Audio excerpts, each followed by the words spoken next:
80% of Americans don't want Medicaid cuts is because most Americans know neighbors, family members, church members who rely on Medicaid. They know that their grandmother in a nursing home relies on Medicaid. They know that the disabled child next door relies on Medicaid. And now we want to gut it? $880 billion?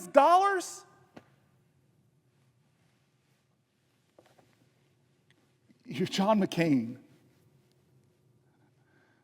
Most people remember the thumb down. They don't remember his words. They don't remember the warnings. This man is in heaven now, and his words, they speak to us in this moment again. Why won't we listen to them?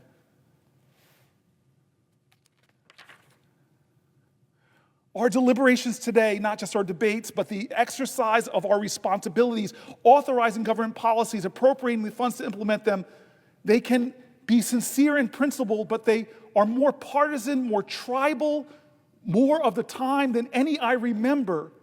Our deliberations can still be important and useful, but I think we'd all agree that they've been overburdened. And right now, they aren't producing much for the American people. Both sides have let this happen.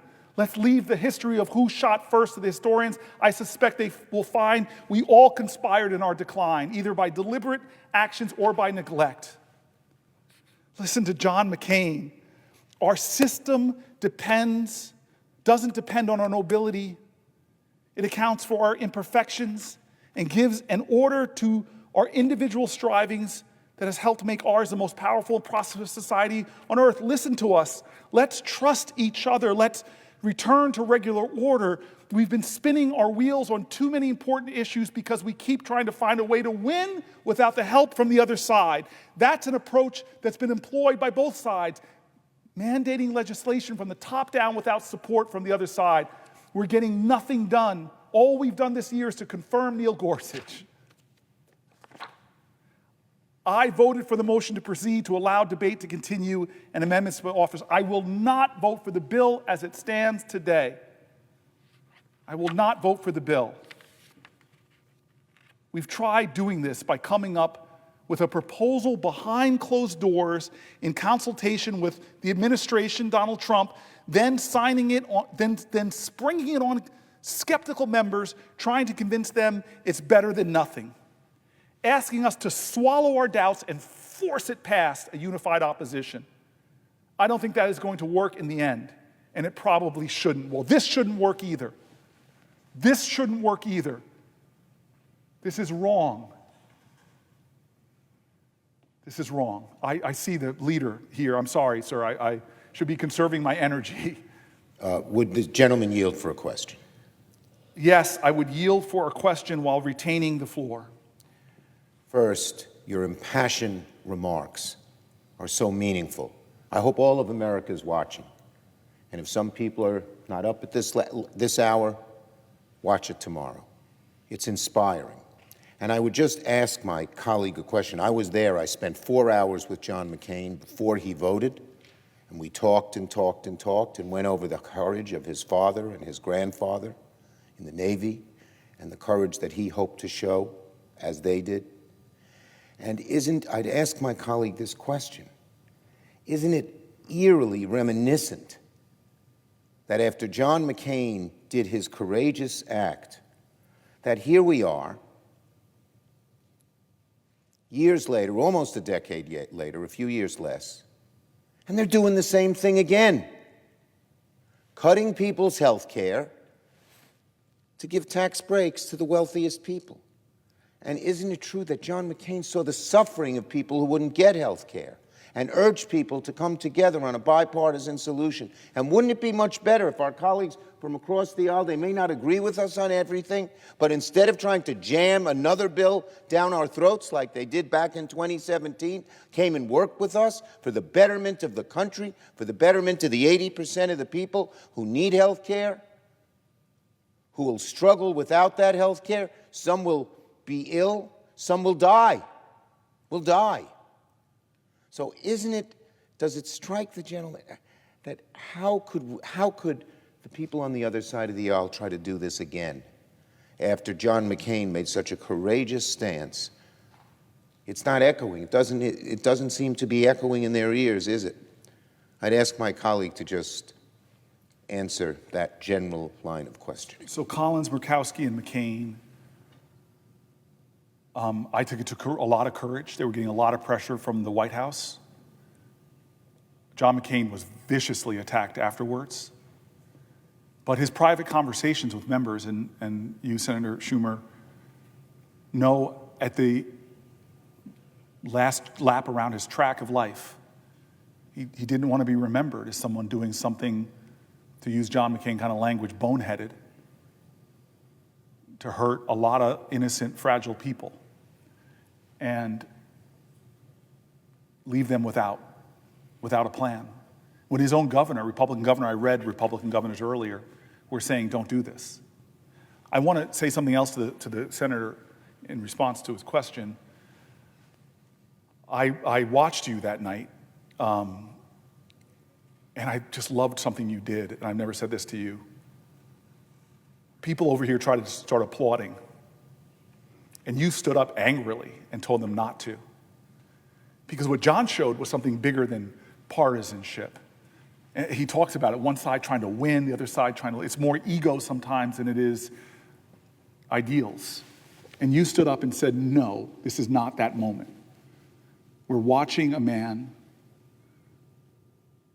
take a position that was not easy, that didn't serve his politics,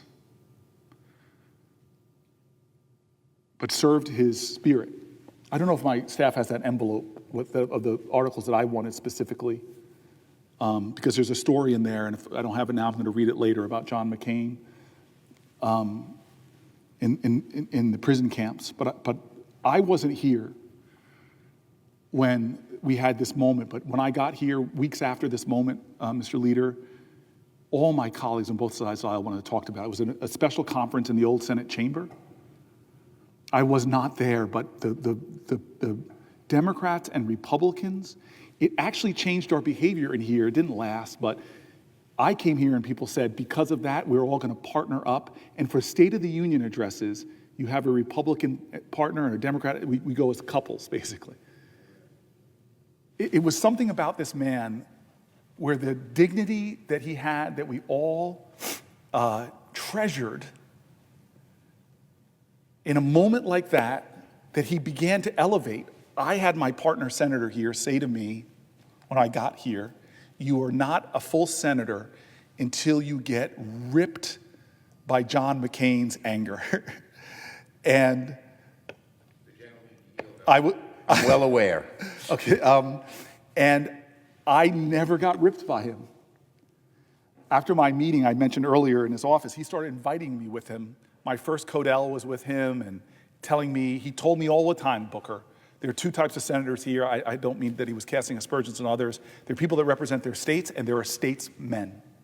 And he kept challenging me, be a statesman. Not a great Democratic senator, but be a great American senator. He would challenge me over and over and over again. I would go to his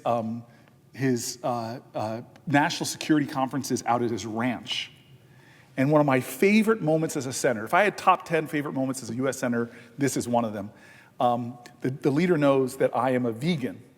And when you go to one of his open barbecues, there is nothing vegan. I mean, they even saturated every vegetable in butter, and mayonnaise was everywhere. But I'm not going to complain. I'm just going to sit and enjoy the conference, the conversations. And so now I'm in a golf cart going home at the end of the night, and the young man who was shuttling me home goes to me, how was the food? Did you enjoy the dinner? And I go, well, actually, if I'm going to be honest, I didn't eat. And they go, you haven't had dinner? And I go, no. I said, I'm a vegan. And they go, well, we're about to pass John McCain's home where he lives, and I'm sure it's late. I'm sure he's asleep, but maybe we can break in and see what's in his fridge. And I'm like, dude, I'm from Jersey. I love this. Breaking into John McCain's house, and I won't have to worry about getting arrested. I said, I'm all in. And so we went in, and as soon as we rounded the kitchen, I looked through the kitchen, and John McCain was sitting there with another elderly, tough-looking man on the couch, engaged in conversation.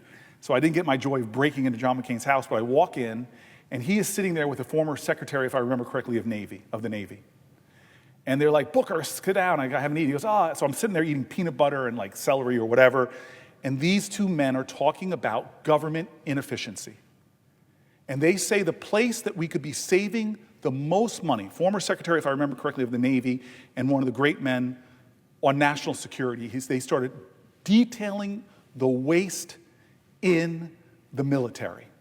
They both claimed that we could have much more capacity, greater military effectiveness for billions and billions and billions of dollars less.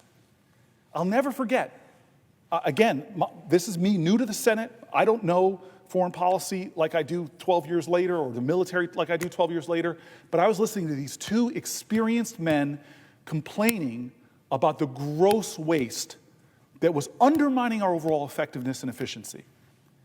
And that's why, to this day, I'm infuriated that when people come in and say they want to cut budgets, the first thing they want to go for is not to take a real, because the military hasn't passed an audit in years, to have a real conversation about a lot of the baked-in corruption and misspending in the military, but they're going after programs that hospital after hospital, healthcare provider after healthcare provider, leader after leader, governor after governor says, are you crazy? And so this is one of the more preposterous moments that you and I both know if John McCain was here right now, he would reject this whole thing because we were literally repeating the same thing we did in 2017, 8 years ago. I will yield for a question while retaining the floor. Isn't it true, when McCain talked about waste in the military, he studied it, he documented it, he said this is a good thing, this is a bad thing. He helped guide me on many of these things. I voted for some weapon system, getting some people upset because he showed me they worked, and I voted against a lot of them because he showed me they didn't. But isn't it so that our colleagues on the other side, when they talk about waste in the healthcare system, they don't document a thing? They use just a meat axe or a chainsaw, as Elon Musk perversely but proudly said he's going to carry one. And they don't document waste that they say exists, and then they just slash things that people need. That's not waste at all. That's life support for people. Isn't that a huge difference between the way McCain looked at waste, whether it's in the military or anything else, and what we're hearing here today? Resoundingly, yes. I'm just laughing that every time DOGE puts up their supposed savings, they then try to take them down because as soon as they're fact-checked, so many of them are not done. And I'm not saying all of them. I don't want to paint with a broad brush. I know having Microsoft licenses too many, there's waste. I wish we were doing this in a bipartisan way. Those cuts would be bigger and probably have a lot more staying power than what they're doing, which is ready, fire, aim, and then having to beg people to come back to work because they fired FAA people or nuclear regulators or what have you. But this is the bigger point that you're making that really is getting me. So you know this, I used to be an executive. There's nobody in this body. Here's a bold and braggadocious thing to say, but fact-check me, anybody. There's nobody in this body that was a governor, a county executive like Coons, or a mayor that cut government as much as I did. I had to cut my government by 25%. Imagine that here on the federal level. And I had to do it because I can't print money. It was a national recession. I was left with a mess, had to do it. But we found ways to do it cooperatively with the legislator, bringing in experts. But this is the point I want to make to you. One thing I couldn't cut was my healthcare costs. And so I started asking people, what can I do? And you know who I found? I found a big business owner who had tens of thousands of employees who said, I had the same problem. And you know what I did? I went into my cafeteria where thousands of people eat, big place, and I saw deep fryers and like Cinnabon-like products and all this unhealthy stuff. And I ripped it all out, had the union ready to go crazy on me, but then I brought in the best shelves. I paid extra money to get the best kind of all healthy, nutritious, whole foods, and then they loved it. And then they started asking me, can we get food to take home for our kids? Because we stopped through McDonald's or Burger King on the way home.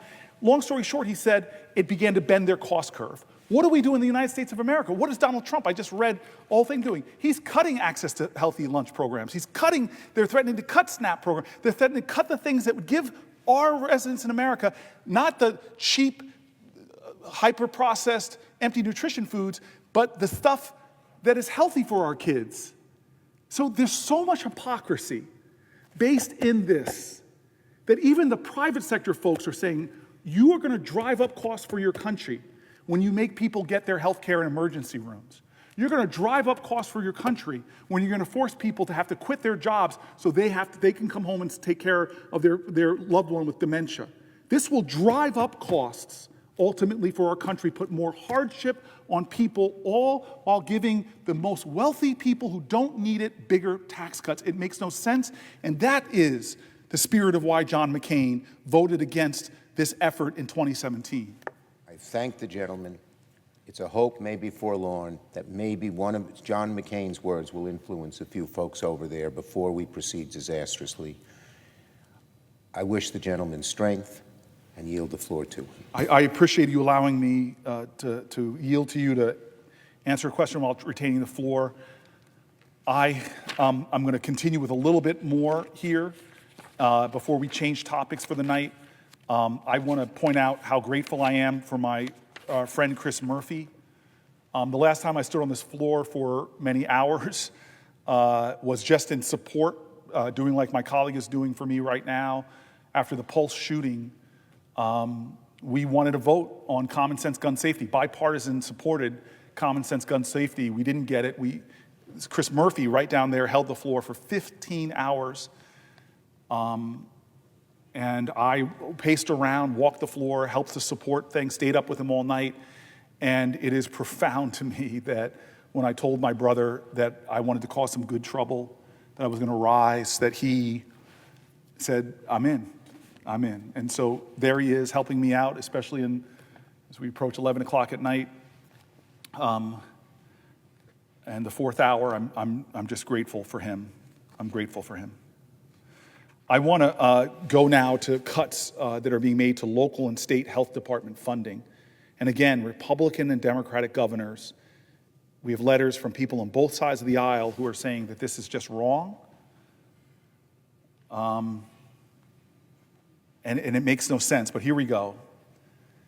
It's actually a really, what I would call a dangerous reversal that Trump's HH&S recently announced the cancellation of almost $12 billion in federal grants that state and local health departments have been using to track infectious diseases, health disparities, vaccinations, mental health, substance use, and services. Because of that reversal, my state, for example, is going to lose $350 million in federal funding for health programs due to these cuts.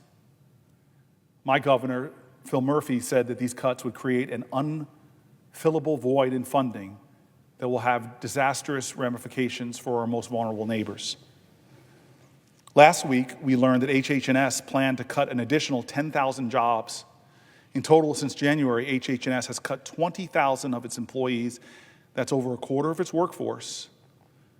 These are people who inspect nursing homes to ensure that they're safe. They improve diagnostic and treatment services for children, regulate health insurance to make sure that they are not discriminating against you based on your health conditions and health status, to protect you from infectious diseases, conduct inspections to make sure that infant formula is safe. And I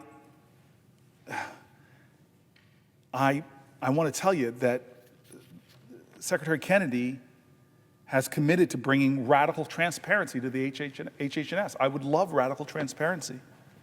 But at the end of February, Secretary Kennedy announced that HH&S is no longer required to undergo the public comment period, a practice that's taken place at the agency since 1971.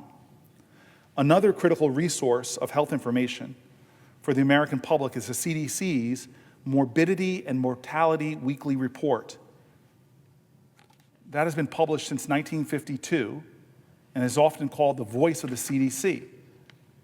But Unfortunately, on January 23rd, the first time since its inception, the report was not published in a direct response to the Trump administration's freeze on public communications.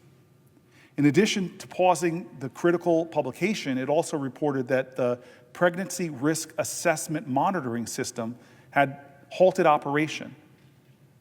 This PRAMS, which was developed in 1987, is designed to identify groups of women and infants at high risk for health problems, to monitor changes in health status, and to measure progress towards goals in improving the health of mothers and infants. Over the last 38 years, the program has collected essential data on maternal behaviors and experiences before, during, and shortly after pregnancy. Maternal care providers rely on that data collected by PRAMS, the sole source of this type of information, to enhance prenatal and postnatal care. The U.S. is in the midst of a mortality crisis, which we mentioned before. We have the highest rate of maternal deaths of any high-income nation. As I learned when I was a mayor, data is power. You can't manage a problem unless you have measures on the problem. To pull back things like that, again, you're reducing transparency, you're cutting back on vital reports that people who are trying to meet this crisis rely on to inform their strategies. And again, here's the frustration, is that as we are the worst in maternal health outcomes for developed nations, but even in our country, African American women are 3 times more likely to die from pregnancy-related causes than the majority. This is one of the countries where it's profoundly dangerous to have kids. And again, this is yet another thing that HHS is doing that's leaving us more vulnerable, less informed, less empowered to deal with the health challenges that we still deal with. Since the Trump administration made the disastrous decision for agencies to pause external communications, we've been seeing significant delays in critical information from other key agencies. There have been avoidable delays in critical data from the CDC that states are starting to speak out, saying that they need to protect the health of their communities. As of March 20th, when it comes to vaccines, what we're seeing in America, talk about getting less safe. There are 378 confirmed cases of measles throughout the United States. As one of my doctor friends said, there are more children with measles right now than there are trans athletes in the NCAA. This is a real crisis. For the first time in a decade, a child who was not vaccinated for measles tragically died in that outbreak. And while measles is spreading across our nation, and we're having one of the worst flu seasons in the last decades, HHS has delayed the convening of critical advisory councils at the CDC and FDA. These advisory councils are responsible for determining the vaccine schedule, what vaccines must be covered by insurance, and the safety, effectiveness, and appropriate use of vaccines. They do essential and timely work to keep people safe, and disruptions to their work can be harmful to the health of the American people. Let me go to the National Institute of Health. It's the largest public funder of biomedical research in the world. It's facing devastating cuts. The NIH is one of the greatest successes in publicly funded scientific research in all of human history. The US is one of the best places to do scientific research because it has had more capacity than any other country to fund and conduct research at the highest levels. Pauses, lapses, and elimination of NIH funding will drive researchers to do their research in other countries and undermine the efforts to cure diseases, to find solutions to conditions, from obesity to Alzheimer's to cancers. One of the best taxpayer dollars we can invest is in NIH because it returns more than 5 taxpayers' dollars back in the breakthroughs that they make. We have put the future of scientific research in the United States at grave threats with what the Trump administration is now doing. They've imposed cuts and a number of harmful orders on the NIH that have both stalled its research and confused its partners. 99.4% of the FDA-approved drugs come from the NIH-funded research. Let me just say that again. NIH-funded research has led to 99.4% of all the FDA drugs that are out there. The NIH funding cuts will directly affect your access to future novel treatments that can improve your quality of life or your children, or if you love your neighbor like so many religions call us to do, with your neighbor's children as well. Here's an example of that. Hepatitis C is a liver disease caused by the virus HCV, and it is one of the most common types of viral hepatitis in the United States. It is estimated that 3 to 4 million Americans have hepatitis. In 2014, the first complete treatment for hepatitis C was approved by the FDA. The development of this revolutionary new treatment that has since been used to cure millions of people around the world was funded by, NIH research. This is a type of life-saving innovation we will lose out on if we defund the NIH as the Trump administration is currently doing. American enterprise and knowledge will be drained. We will fall behind. We already know there's fierce competition for the researchers by countries like China. They are aiming, in fact, they are upping their investments in scientific research, doing everything they can to keep scientific researchers in their country. I was just talking to an innovator out in the West Coast who was telling me that they're starting to take passports away from their researchers. There's a fierce competition going on to keep the best minds here in this country or be drawn away to other places from Europe to China, and we're stopping our funding? I've heard from academic institutions that are telling me that they're not even offering as many PhD programs in some of these key areas of science because of the attacks that are happening on our universities, all while China is upping their investments in the universities. I can't believe that they're trying to out-America us, and we're trying to turn our back on our most successful traditions. One of his first actions, President Trump imposed a communications freeze on all U.S. health agencies, effectively silencing some of our nation's top researchers, scientists, and public health experts. This action stalled 16,000 grant applications for around $1.5 billion in NIH funding. The NIH has since begun to incrementally send notices to the Office of the Federal Register to resume reviews. The combination of these actions irresponsibly have stalled our nation's primary source of life-saving biomedical research. It is our understanding that full communications have not been resumed and that it continues to impede critical research at the NIH. As I've been told time and time again by experts in this area, just to pause funding could set research back years. Because when you're conducting research, whether it's in a test tube, in biomedical research, you can't pause. Whether it's in a human body, in biomedical research, you can't pause. Across the nation, brilliant researchers have been finding out daily that the Trump administration has canceled their research. Research on critical issues like maternal health, long COVID, diabetes, new pharmaceutical drugs, cancer, and so much more.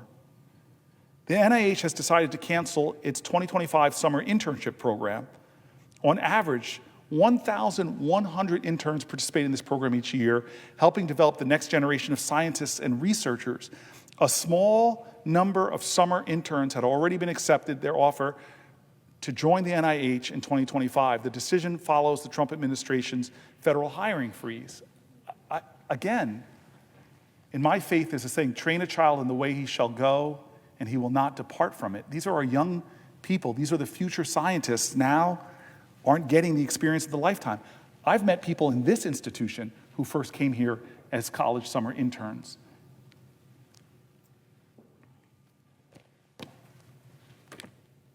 The NIH has decided not only to cancel those internships, but to shut the door to many kids who had already made their summer plans Many people here know what it's like to have a summer plan, have a summer internship, not apply for other ones. It's another act of just meanness and cruelty.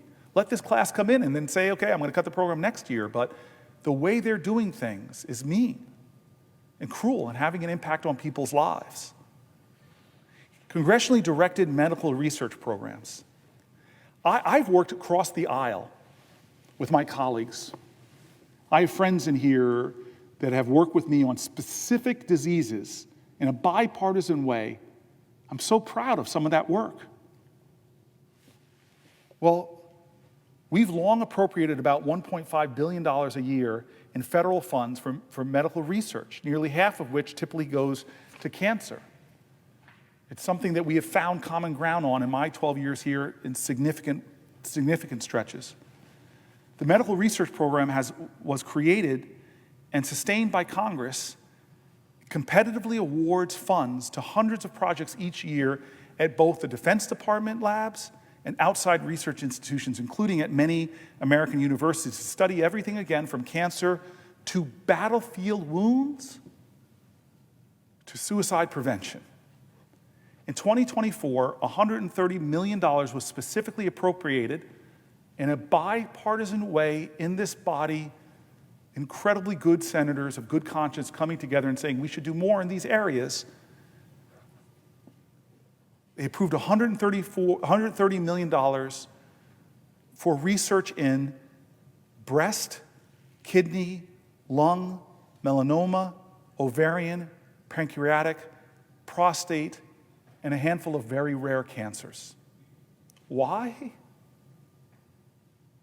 Because they're people of good conscience here.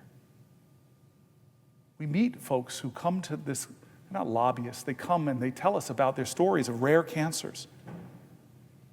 There are people on both sides of the aisle that have marched for prostate awareness, for breast cancer awareness.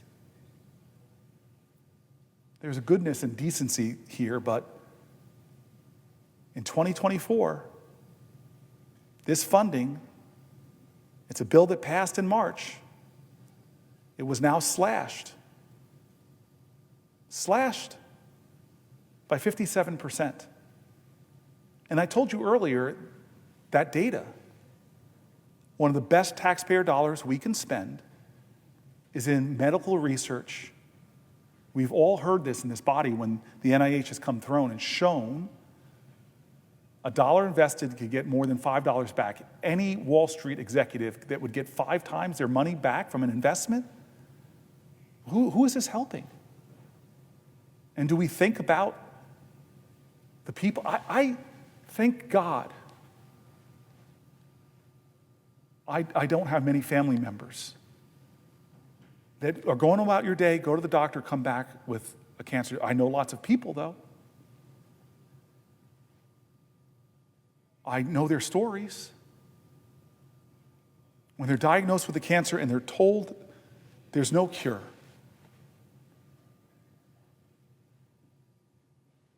I've seen people go through what you go through in that. And so, how could the country that has led humanity for more than a generation or two suddenly have a president come along and say, I'm going to slash all of these things, and oh, by the way, I'm going to give billionaires a big tax cut?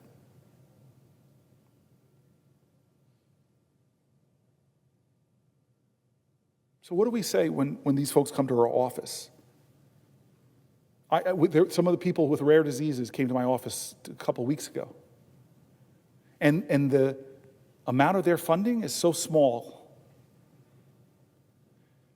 And maybe if it was to solve our budget deficit, if we're going to do this as a country, we got to come together in a bipartisan way. The debt is I'm one of these Democrats that believes it's a real crisis. But we are not solving the deficit in what they're proposing here. They're cutting and cutting and cutting things that make no sense to cut. And they're doing it for tax breaks which disproportionately go to the wealthiest and to rack up even more debt. I want to read this article, and my staff told me to We have lots of sections to go through, and it's been 4 hours and 11 minutes. But this is one that hurts me because I've met so many people who fall into this category. I want to read an article that deals with an issue called medical debt and the ongoing impact it has on people as part of their lives. The Affordable Care Act, when we did that, we lowered the costs and implemented protections for Americans, requiring insurers to cover pre-existing conditions, expanding Medicaid, which we've talked about a lot tonight, implementing caps on out-of-pocket costs for Americans. All of these helped in alleviating medical bankruptcy for some. Medical bankruptcies in America have gone down, but not all. We still live in a country where one of the top reasons for bankruptcy is medical debt. One of my staffers kind of shook me with the reality she was dealing with, which is she's got stratospheric medical debt. So here's an article from Healthcare Insights. It's not a partisan rag, it's a scientific journal. How medical debt is crushing 100 million Americans.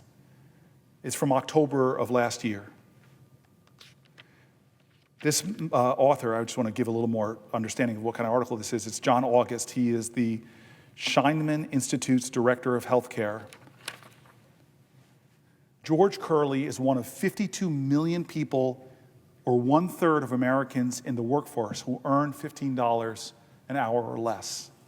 I had the opportunity to interview George recently about his experience with medical debt and how it has impacted his life. Having suffered an industrial accident, and even though his employer was responsible for his injuries and he carried health insurance, he still accumulated $20,000 in medical debt. George grew up in Dallas and spent his life working hard as a full-time warehouse and retail worker. At one point in his life, he found a job and he enjoyed working as a forklift driver in a factory that produced ceramic tile. In time, he switched jobs, working on the production line. One fateful day, a piece of metal struck him in the foot. He had to have surgery and underwent the amputation of one of his toes. He had to take a month off from work, and when he returned, he went back to driving the forklift. He found that due to his accident and surgery, he couldn't operate the forklift to his satisfaction. He became frustrated, and not being able to operate the forklift, he grew depressed and left the job. It took me 3 months to get back on my feet after the toe amputation. There were nursing care for 2 months to help me work again. This life-saving medical procedure left me with over $20,000 in debt, even with insurance, exclamation point. I avoided doing necessary follow-up with doctors due to not being able to afford additional care. There were hard times on top of this. I suffered a great deal of depression due to losing my job during my leave of absence. This medical debt is currently following me. There was a point of time that I was rebuilding my credit. Before the surgery, I built it up by over 120 points. With the medical debt on my credit report, my credit score dropped 60 points. The big drop in score has not allowed me to get my own place. I'm not able to continue to pursue my dream of being a voice actor due to not having proper financial footing to get back to school. I can travel and do things I would like to do. I can't travel and do things I'd like to do. I'm working, but things are very financially tight. The medicine I need is being paid out of pocket. After paying my bills, I'm in the negative. There is no money left over to pay my medical debt. I can't save money right now, not even towards retirement. To have this medical debt on my credit score means not being able to pursue a better life. He went on short-term disability for a while, but then found the part-time job he holds now at Walgreens. He had to return to work to pay for the house he and his brothers had purchased. Through this period, George had to take payday loans, and between those loans and his weekly wages, he attempted to pay back the money he owed the hospitals. He learned that because of his medical debt, his credit rating was destroyed by credit agencies who learned that he had fallen behind on his payments to the hospitals. According to the Consumer Finance Protection Bureau, which I guess barely exists now, 100 million Americans owe $220 billion in medical debt. 100 million Americans owe $220 billion in medical debt. George told me that the medical debt has had several devastating impacts on his life: inability to borrow money for a mortgage or a car. Employees ask for credit reports, and reports that show an applicant for a position are often rejected to a poor credit report. This has impacted his ability to find a better job than his part-time job at $15 an hour with no benefits working at Walgreens, where he lives in Garland, Texas. Incredible stress that further impacts his health conditions, including diabetes. An additional note, Garland, Texas, where George lives, is near Dallas, which includes Garland and Dallas is a locality with high medical debt and high profit for healthcare systems in the region. Though George makes very low wages, medical debt is a broadly shared experience by Americans across income groups. Clearly, low-wage workers suffer the worst burden, but the problem is pervasive and a broad feature of American life. Some background. In the oft-cited study, as many as 65.5% of people who file for bankruptcy blame medical bills as a primary cause. I'm going to repeat that in the article. 66.5% of Americans who file for bankruptcy blame medical bills as their primary cause. 2/3 of Americans who are filing bankruptcy point to medical bills as the cause. As many as 550,000 people file for bankruptcy every year for this reason. More than 500,000 Americans, year after year after year after year after year after year, for no fault of their own, because of a metal bar shoved up through his toe, because of a diagnosis of cancer, because of diabetes, because of things outside of their control, they rack up medical debt that, as this man, can erode their well-being. This data has been known about how many Americans affected and has continued even with the passage of the Affordable Care Act. Lesser known is the amount of medical debt that Americans carry. What are the causes of this burden on so many? While more Americans have health insurance today than ever before, coverage has many gaps. High deductibles and narrow networks, which prevent patients from seeking health providers of their choice, and common cause of accumulation of high-cost bills. When patients understandably seek care from a preferred provider, too often that care is not covered. Most healthcare plans only provide 80% of payment for covered costs. 20% patient responsibility of high medical bills can leave people unable to pay their bills. Approximately 14 million people in America, 6% of adults in the U.S. owe over $1,000 in medical debt, and about 3 million people, 1% of Americans, owe medical debt of more than 10 grand. Additionally, this government report identifies many of the components of medical debt which are completely out of control of the patient. In most cases, these practices are unlawful, but hospitals use these tactics frequently to press patients to pay,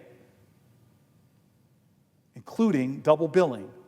Companies can not attempt to collect on medical bills that have already been paid by the consumer insurance or a government program such as Medicaid or Medicaid. This practice can coerce consumers into paying twice for the same service. Expanding legal limits. Companies must not attempt to collect amounts that surpass federal or state caps, such as those set by the Federal No Surpass Act or state laws on reasonable rates. These violations can saddle consumers with unjustly high medical debts, burdening their finances. Falsified or fake charges. Debt collectors must not collect on bills that include upcoded or exaggerated services or charges that service the consumer did not receive. Collecting unsubstantiated medical debts. Debt collectors must not attempt to collect medical debts. These are all awful practices that go on. Here's Paul Sugar's story, compelling and tragic. Paul spent much of his life, starting as a child, as learning about jewelry, living in a small town near Albuquerque, New Mexico. At an early age, he earned enough money selling silver and turquoise necklaces to be able to buy a motorcycle. As he became an adult, he developed a successful business in the mining and selling of silver and turquoise used in making jewelry. He also worked at GE, the GE engine plant, but was laid off during the time of industrial downsizing. He went to work for Quest, installing communications infrastructure, but was laid off from that job when Quest was acquired by US West. So he returned to his business. On January 9th, 2019, he was terribly injured in a fire at his home. He is still recovering physically and economically after losing 66% of his skin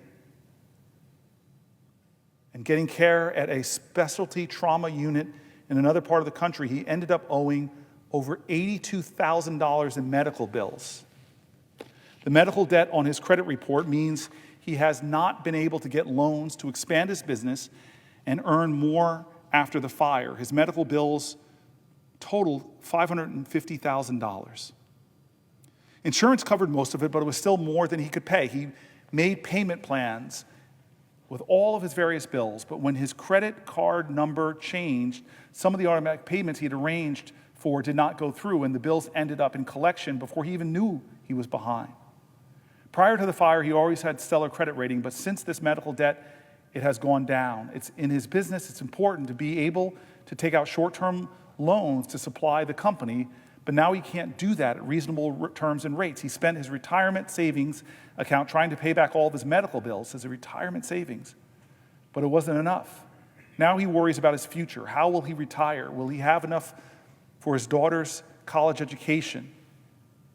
Can he move homes if he needs to? At one point, he needed to replace his car because he and his wife had to travel 18 hours round trips every couple of weeks to receive prescriptions for pain medication. He was denied the credit to do so. Our healthcare professionals are on the front lines of the impact of medical debt. Doctors and other healthcare professionals experience firsthand when patients are denied care due to medical debt. This article describes how healthcare systems deny patients with medical debt. Dr. Matt Hoffman, who was a leader in the successful effort to form a union with Doctors' Council in 2023, talked about this problem. They instructed staff to stop providing care to patients with more than $4,500 in overdue bills, going beyond the more common practice of turning such debts over to collection agencies. He and his fellow doctors protested their healthcare system's decision to deny patients access to care due to medical debt. Minnesota Attorney General Keith Ellison banned the denial of care for patients with medical debt. I mean, these practices sound like they're Byzantine. They don't sound like America, or at least who we should be.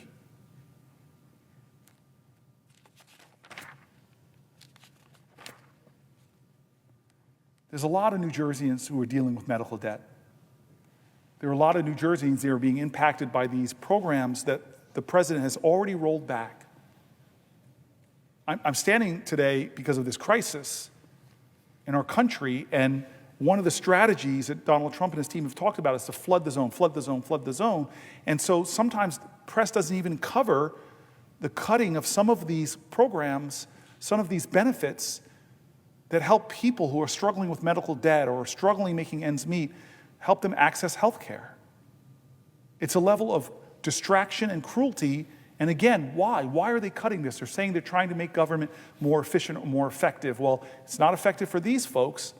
And what are the savings going to go to? Is it going to go to expanding medical research, expanding those things that when taxpayers invest money on, they get returned? No, they're cutting medical research. They're cutting the things that empower children to grow up and have healthy, productive lives. And again, what they're aiming to do with it is to provide massive, massive tax cuts. I'm coming to the end of this section, but there are more voices that I want to include. I'm going to read a few, and then I think I'm going to get a question from my colleague. So a few more pages, if I may, before we begin to dialogue, or at least I'll receive a question, I imagine. But I just want to elevate some of these voices. This is a person writing to me in February 28th. Dear Senator Booker, I'm writing to you as a concerned citizen and most importantly as a proud aunt of a PhD in neuroscience, dedicating her life to research that could lead to life-saving treatments. As a minority in science, she has worked incredibly hard to break barriers in a field that is not always welcome to people like her. Watching the current political attacks on research funding is not just heartbreaking, it's dangerous for our country's future. Science is not political. It serves all people, regardless of race, background, or party affiliation. Yes, funding cuts to agencies like NIH and the National Science Foundation threaten to halt critical research, slowing the development of treatment for diseases that impact millions. These cuts will push out brilliant young scientists, many of whom have already had to fight to get where they are to do the research they're doing. This is not just about my niece or scientists in general. It's about every American. Disease does not choose a political party. Cancer, Alzheimer's, Parkinson's, and countless others affect Republicans and Democrats alike. Without strong investment in research, we are all at risk of losing the chance for better treatments, new cures, and improved health care. Beyond health funding, science will hurt our economy. Scientific research drives innovation, creates jobs, and ensures that the U.S. remains a global leader. A country that does not invest in science is a country that falls behind. I urge you to continue standing with the scientific community, supporting young researchers from all backgrounds, and fighting to protect and expand research funding. This is one of the most critical investments we can make for health, for economic growth, and for the future of every American. Thank you for your time, leadership, and dedication to building a stronger, smarter, and healthier nation. A couple New Jersey sources. At my university, this is a letter from someone in Somerset, New Jersey. At my university, I am extremely concerned that we are not as large an institution as some of the others and do not get as much state aid. We rely on these funds far more than running facilities. If this goes into effect, it will ultimately lead to the loss of jobs, research, opportunities for students, and will stunt our growth as we embark on a journey to become an R1 institution. I'm not sure we could recover from this anytime soon. Another person on these cuts to the NIH. I'm a postdoctoral researcher performing basic science research on bacterial communication. In short, I'm seeking to understand bacterial chemical communication to find new pathways for therapeutic development.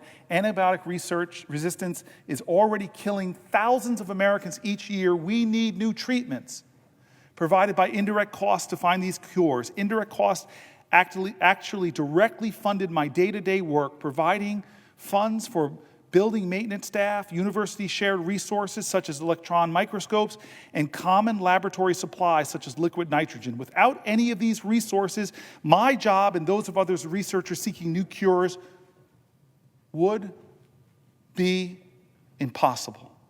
Thus, eliminating or reducing these funds will have a negative repercussions on the health and well-being of the American people for generations to come. It's my constituent from Plainsboro, New Jersey. Related to federal grant funding freezes, another New Jerseyan writes, I'm a researcher at a university in New Jersey where I study ways to combat cancer and promote infant health, critical research that ensures generations grow into healthy adults. My aspirations align with yours, fostering a strong, healthy, and educated population. For this reason, I urge you, Cory Booker, to take immediate action to restore normal federal grant operations so that my colleagues and I can continue making paradigm-shifting, state-of-the-art discoveries with the potential to save millions of lives. This university is dependent upon federal grants, a testament to the world-class quality of our research and its leadership in the biomedical field. These grants enable groundbreaking advancements that position the United States at the forefront of scientific information. I had planned to apply for a federal grant in 2025 to further my research. But with the current uncertainty, I'm deeply concerned about my application's future. Here's another scientist. My 5-year NIH grant is in its second year, and although my first year budget ended and I submitted all the required documents, my second year funding was cut. We need the funding to be able to continue our critical research. Here's another patient story. At age 17, a large black spot blocking his vision suddenly appeared in my patient's right eye. Over the next couple of months, multiple trips to increasingly specialized doctors led to a clinical diagnosis of von Hippel-Lindau disease. The diagnosis received by phone on his 18th birthday. This is a genetic disease in which the damaged VHL tumor suppressor gene fails to stop tumors from growing. Patients experience randomly occurring tumors in up to 10 organs. And the only available treatment was surgery to try to remove the tumors. The patient is one of about 10% of patients who are de novo, the result of random genetic mutation. In this patient's case, scans had revealed not only a large tumor on the optic nerve of his right eye, but also a huge tumor encompassing one of his adrenal glands that, in retrospect, had been causing him headaches, inability to concentrate, and anxiety due to consistently elevated adrenal levels, while MRI scans also related tumors in his spine, kidney, and pancreas. This tumor and entire adrenal gland needed to be removed. After months of injections, his eye interspersed with laser treatment, he lost the vision in his right eye. The time needed for medical care required us to give him to give up his team sport, losing both a support group and the chance to compete at the Division I level, but he continued with his final exams, graduation, and plans to study engineering at the university. With continued regular monitoring, he was able to attend university, but the trauma of his diagnosis and the processing of the impact of what it might mean for his life, coupled with the stress of engineering studies, brought on significant mental health challenges. He did go on to graduate, traveling to the NIH for his regular surveillance, supported by various specialists. In 2022, a kidney tumor had grown large enough that he needed surgery again. The kidney is a sensitive organ and will normally have full nephrectomy of the affected kidney. Doctors were treating him. And now at age 24, his tumor was removed in a successful kidney-sparing robotic operation. Yet tumors on his spine continue to grow. This experience of my patient and many others encapsulates the miracle of medical research funding that has such a powerful impact on people's lives. We were able to get seriously miraculous things done. But without funding for these diseases, we may never have a chance to test the ideas and develop them in a way that led to a drug that ultimately helped this patient with these tumors. This is a success story, but will we have more? Will we have others? The drug we developed is expensive. Current recommendations are to take it daily. Nothing is known about its long-term side effects. More research is done. It's not known whether patients can take breaks from the drug. Stopping at some point might mean tumors would resume. One of the congressionally directed medical research program grants recommended for FY25 funding is going to look precisely at many of these questions. Two others will examine other aspects of critical treatment. These are life or death issues for the patients. And yet this funding now is threatened. Yet this research now is threatened. Please continue to fully fund the congressionally directed medical program. I'm going to read a few more and then pause, just in case my colleague wants to ask a question. But this is Carrie Muller from Texas. My family has benefited from congressionally directed medical research programs because my 13-year-old daughters have neurofibromatosis, a rare genetic disease which causes uncontrolled tumor growth. My daughter Caitlin was diagnosed with a brain tumor 2 years ago, and thanks to a drug whose research was seeded with congressionally directed medical research program, her brain tumor has decreased to the point that it is now undetectable on an MRI. Without this drug, she would have had to try other chemotherapy treatments that would have been more invasive, in addition to brain surgery to bypass a blockage the tumor would have caused. This is Samantha Pearson from Las Vegas. For just over 4 years, I've been on a clinical trial at UCLA. The meds were just recently FDA approved. While the side effects sometimes made me question agreeing to the trial, being told my tumors have drastically shrunk made it all worthwhile. My pain has decreased.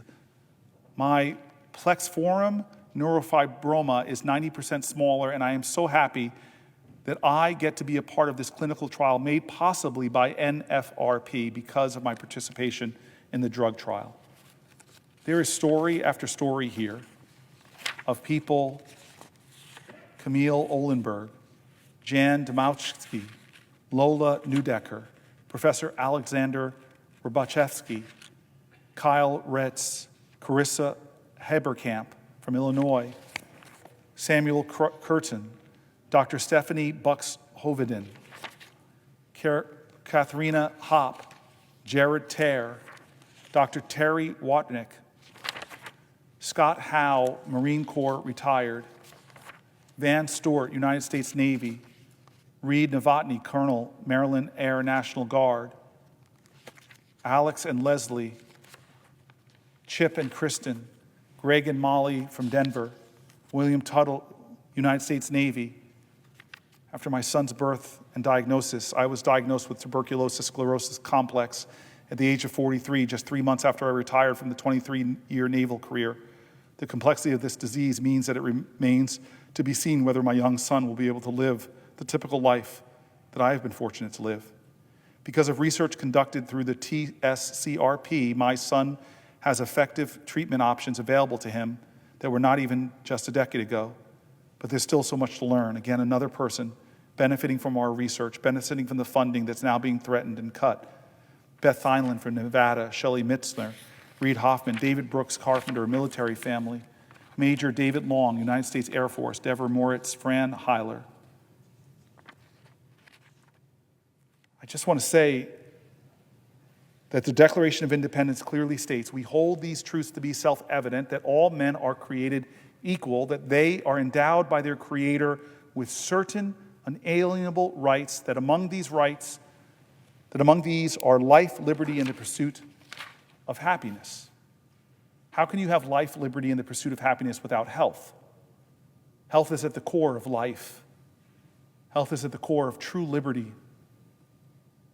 Health is at the core of the pursuit of happiness.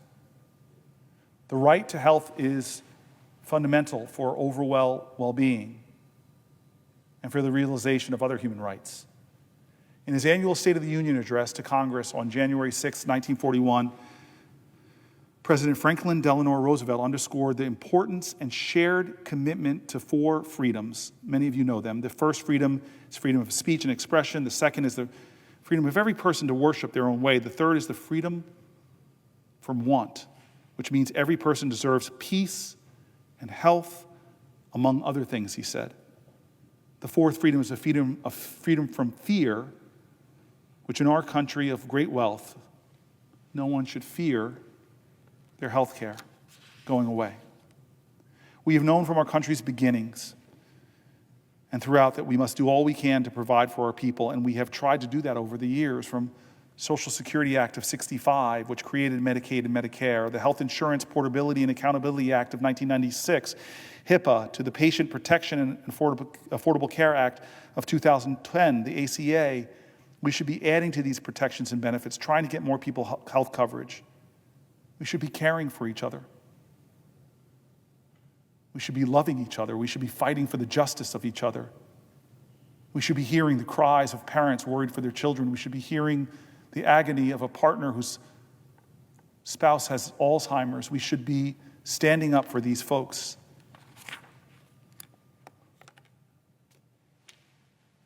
This is why we fight. This is why I stand. Yes, I'll yield for a question while retaining the floor. Senator Booker, first of all, I want to express my gratitude to you for recognizing the gravity of this moment. Your ability to see that we are facing a series of threats that are not normal, a series of threats to families, to children, to individuals, threats to our democracy, threats to our rule of law. I think it's really important. And you have endeavored to do something extraordinary here, to stand on your feet for as long as you can, to convey both to our colleagues and to the public that because these are not normal times, what is required of us is something different than a normal response. And I know maybe we have extended the amount of time that you had planned to talk on this particular topic of the threat to Americans' health care, but I don't know that there's anything more important than that we're talking about today in the United States Senate, because the scope of what Republicans are talking about here is absolutely extraordinary. And I want to lay out for you, a few additional facts and numbers and ask you to respond to them as you wrap up your time talking about this particular topic. But let me just underscore what you have laid out very well. We are talking about nearly $900 billion worth of cuts to Medicaid in order to pay for about $1 trillion worth of tax cuts for the wealthiest 1% of Americans. There will be table scraps in the Republican bill for middle-class consumers and families, but the bulk of the tax cuts are going to the very, very wealthy, millionaires and billionaires, frankly, people who have done tremendously well in this country over the past several decades, who are not in need of more. And so you were very right to point out the immorality of the 2017 attempt to cut the Affordable Care Act, which insured 20 million Americans. But Medicaid covers 70 to 80 million Americans.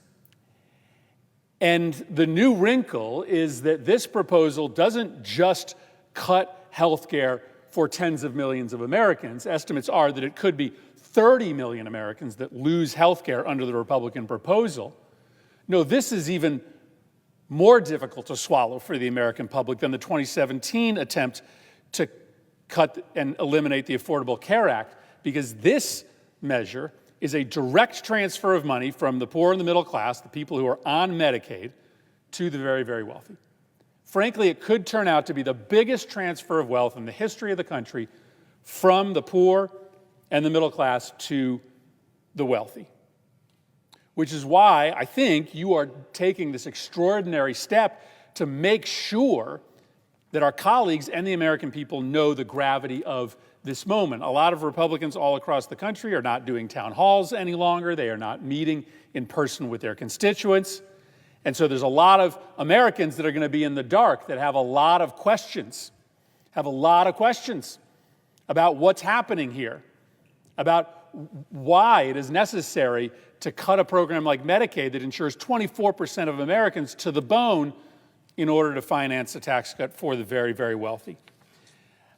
One of the things I just wanted to set up for you here is, just to note that Americans may be surprised to know that 24% of Americans are actually on Medicaid today, because some Americans may say, well, my insurance isn't Medicaid. My insurance is through Mississippi Can, or my insurance is through Access Nebraska, or my insurance is through Centennial Care, or in Connecticut, my insurance is through Husky Health. In New Jersey, it's New Jersey Family Care, right?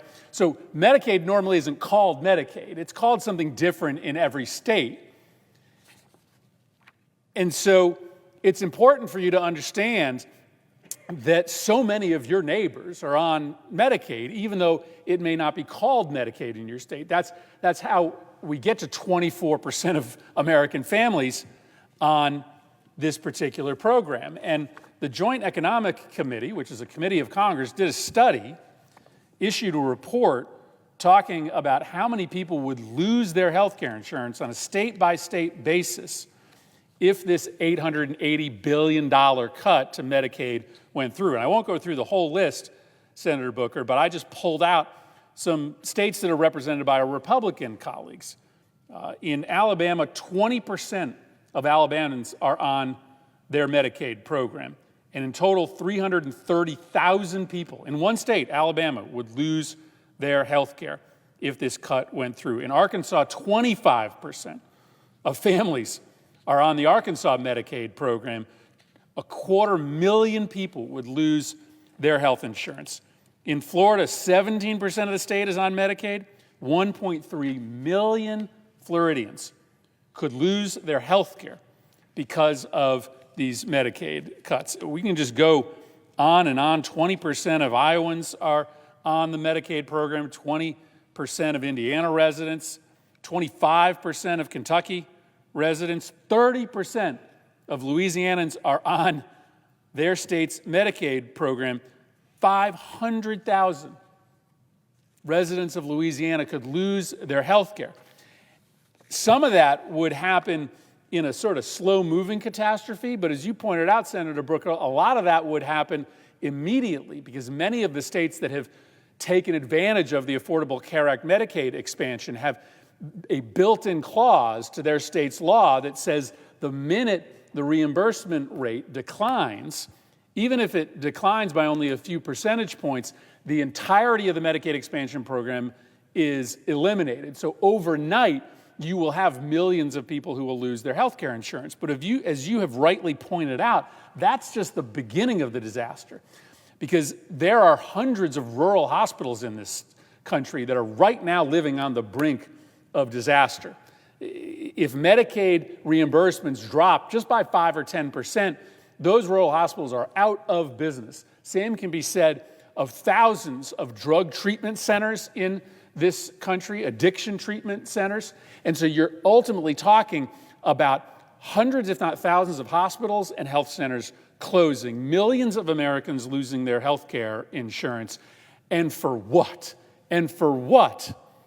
To be able to hoard a bunch of money so that the richest Americans can buy a third vacation home? So that millionaires can double their landscaping budget? Who's asking for this in America today? Of course there's a conversation to be had about efficiency in our healthcare programs, but none of that conversation is happening here. If it was, you wouldn't be reading the letters of all of these associations representing healthcare groups predicting disaster. They would actually be in the room at the table, because if you really wanted to save money, you'd actually put the doctors and the hospitals and the medical providers who know something about the system in a room. But instead, this is a political decision that's been made to cut a certain amount of money that does not coincidentally line up to the amount of money that the Republican budget bill wants to give in tax cuts to the very, very wealthy. And so you, I think, rightly put emphasis and drew attention to John McCain's decision. And of course, we should always give credit to Lisa Murkowski and Susan Collins, who also voted no in 2017 on the repeal of the Affordable Care Act bill, because it's just a reminder that you are under no obligation as a United States senator to do the wrong thing if you know what the right thing is. You work so hard to get this job, spend your entire life working to become somebody who can make important decisions like we can in the United States Senate. And you are under no obligation to outsource your decision-making to the President of the United States or your party leadership. Everybody here gets to make an independent decision on what's right or wrong. And this just feels plain wrong. A thoughtless, unplanned, massive cut in Medicaid that's going to throw millions of people off their health care in order to finance a tax cut, the majority of which is going to go to people who don't need it. Every senator here can make up their own mind as to whether that is the right thing or the wrong thing to do for this country. And the exercise that you are engaged in, Senator Booker, is a simple one, just trying to make sure that all the facts are on the table. That last segment you did on the impact on medical research should be reason alone for folks to reconsider the path this administration is taking. But the Medicaid cuts as a mechanism to further enrich those that are already plenty rich. Man, I just don't imagine that is anything that the American public are clamoring for. And so, Senator Booker, I just wanted to really thank you for standing up and making this moment possible. And I want to leave you with just two stories on this topic that have come into my office, and then ask you a question. This is all a lead up to a question. So I have a constituent who was paralyzed about a decade ago, and he now exists in a wheelchair, and the only insurance program that can provide him with what he needs from a mechanical and technological standpoint, plus the drugs he needs to survive, is Medicaid. It's his only option. It's his only option. He can't work. He's paralyzed. Medicaid is his only option. And for him and for millions of others, Medicaid is life or death. It's just life or death. If you're talking about cutting Medicaid by as much as 20%, that's what we're talking about here today. An $880 billion cut to Medicaid represents about 10% of the overall program. But you have to assume that states are not going to continue to match if the federal government isn't putting in their share. So that 10% cut could very quickly become something closer to a 20% cut. There is no way that you can cut the Medicaid program by 20% without it impacting people like my constituent in a wheelchair who comes to many of my events when we protest these Medicaid cuts. This is life or death for many Americans. But that's not the full extent of the horror that will happen. I was just reading a letter the other day from an 80-year-old constituent of mine who lives at home with his wife, but his wife is very frail, and it is Medicaid and Connecticut's Medicaid waiver that allows for her to receive in-home health care services. And he is panicked. He wants to spend the final years of his life with his wife. And he knows that if Medicaid gets cut, even on the margins, that Medicaid waiver likely is gone. And either his wife will pass or she will have to be in an institution.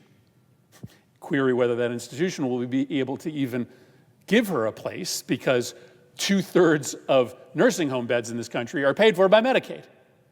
And so one way or the other, he is staring separation from his wife in the eye.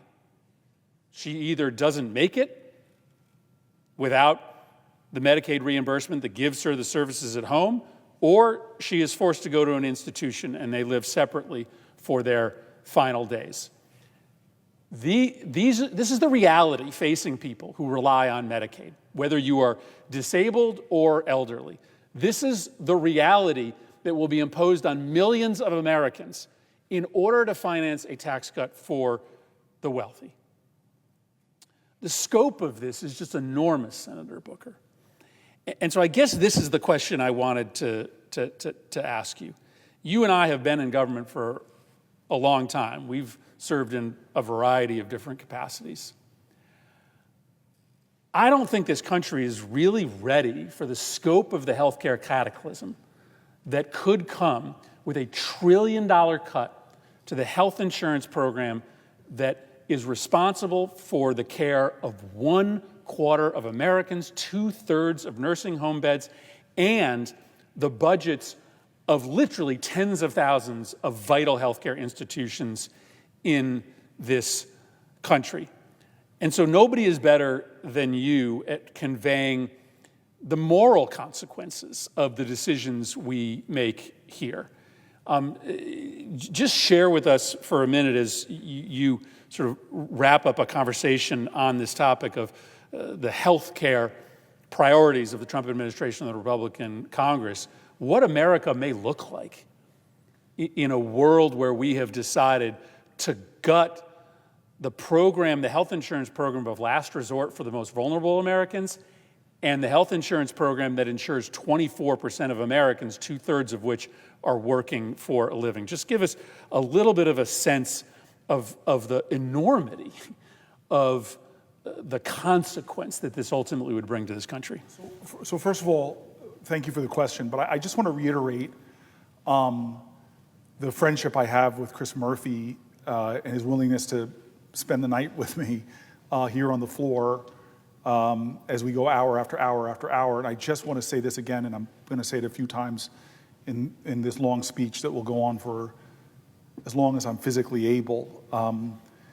Chris, the last time we spent 15 hours on this floor together was a health issue.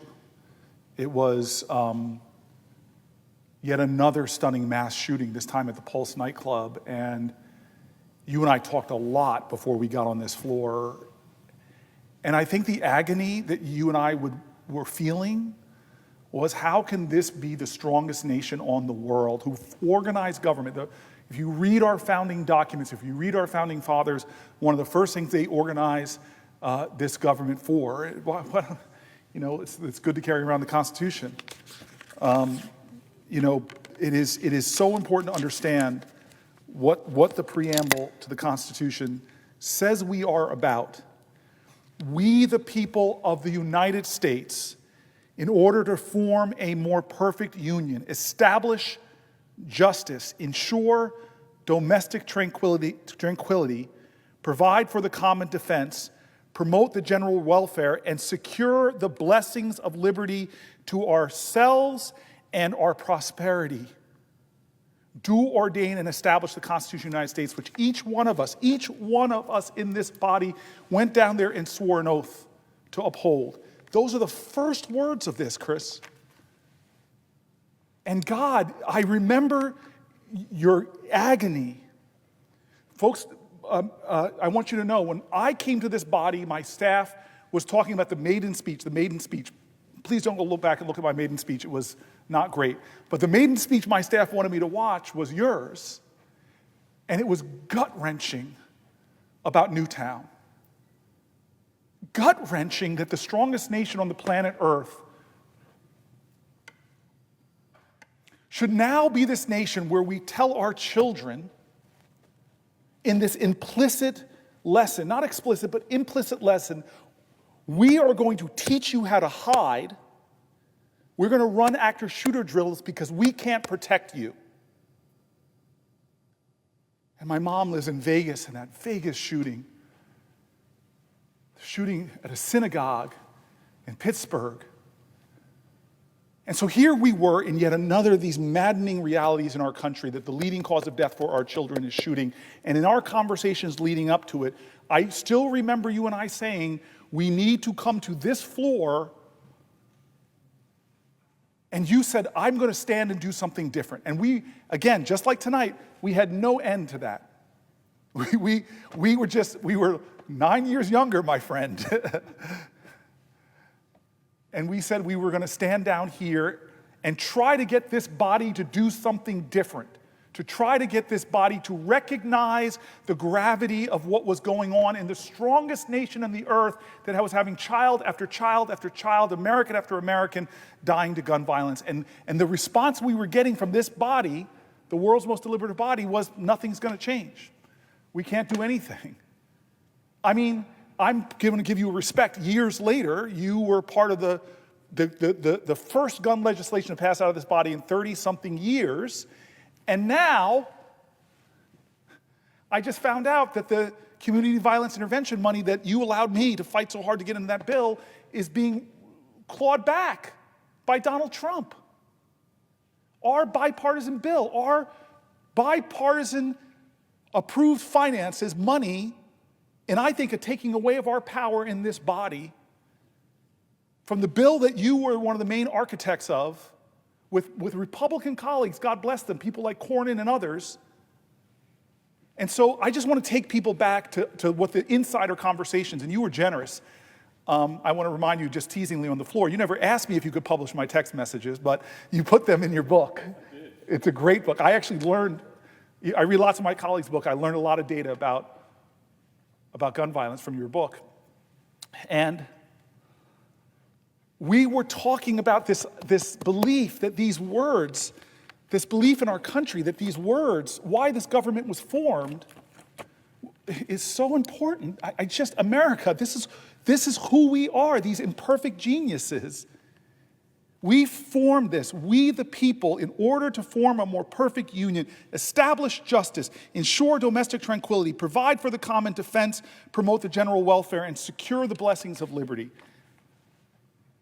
And so you stood right down there for 15 hours. I paced this room, pledging to you that I wouldn't go to the bathroom, I wouldn't sit down, and I was hurting after 15 hours. But you were steadfast until we finally got Mitch McConnell to give us something. Was it 1 or 2 votes? It was 2 votes, and both of them failed. We didn't get 60, but at least we forced this institution to confront the horrendous horrors of that nightclub shooting. And so you ask me now, as you and I and my dear brother, who I've known since he was coming out of college, the 3 of us on this floor at a new day, it's past midnight, a new month, it's past midnight, as we sit here. Why? Because of your question. I can't stand anymore to live in a country where it seems that these convulsions come that threaten our most vulnerable over and over again. I can't stand it. I have to stand up. I have to speak up. We have to do something different yet again. You and I talked about this last week. America, we are not doing a good job right now. We read the section about medical debt. Tens of millions of Americans are saddled with medical debt. 66% of the people that declare bankruptcy is because they can't afford their medical bills, because something that happened to them could happen to us and our families.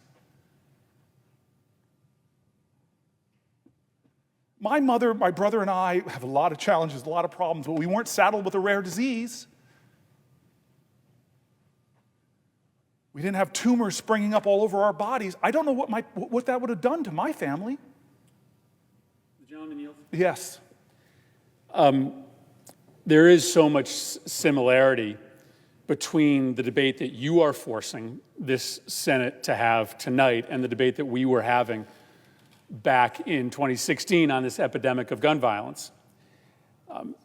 I always describe it this way.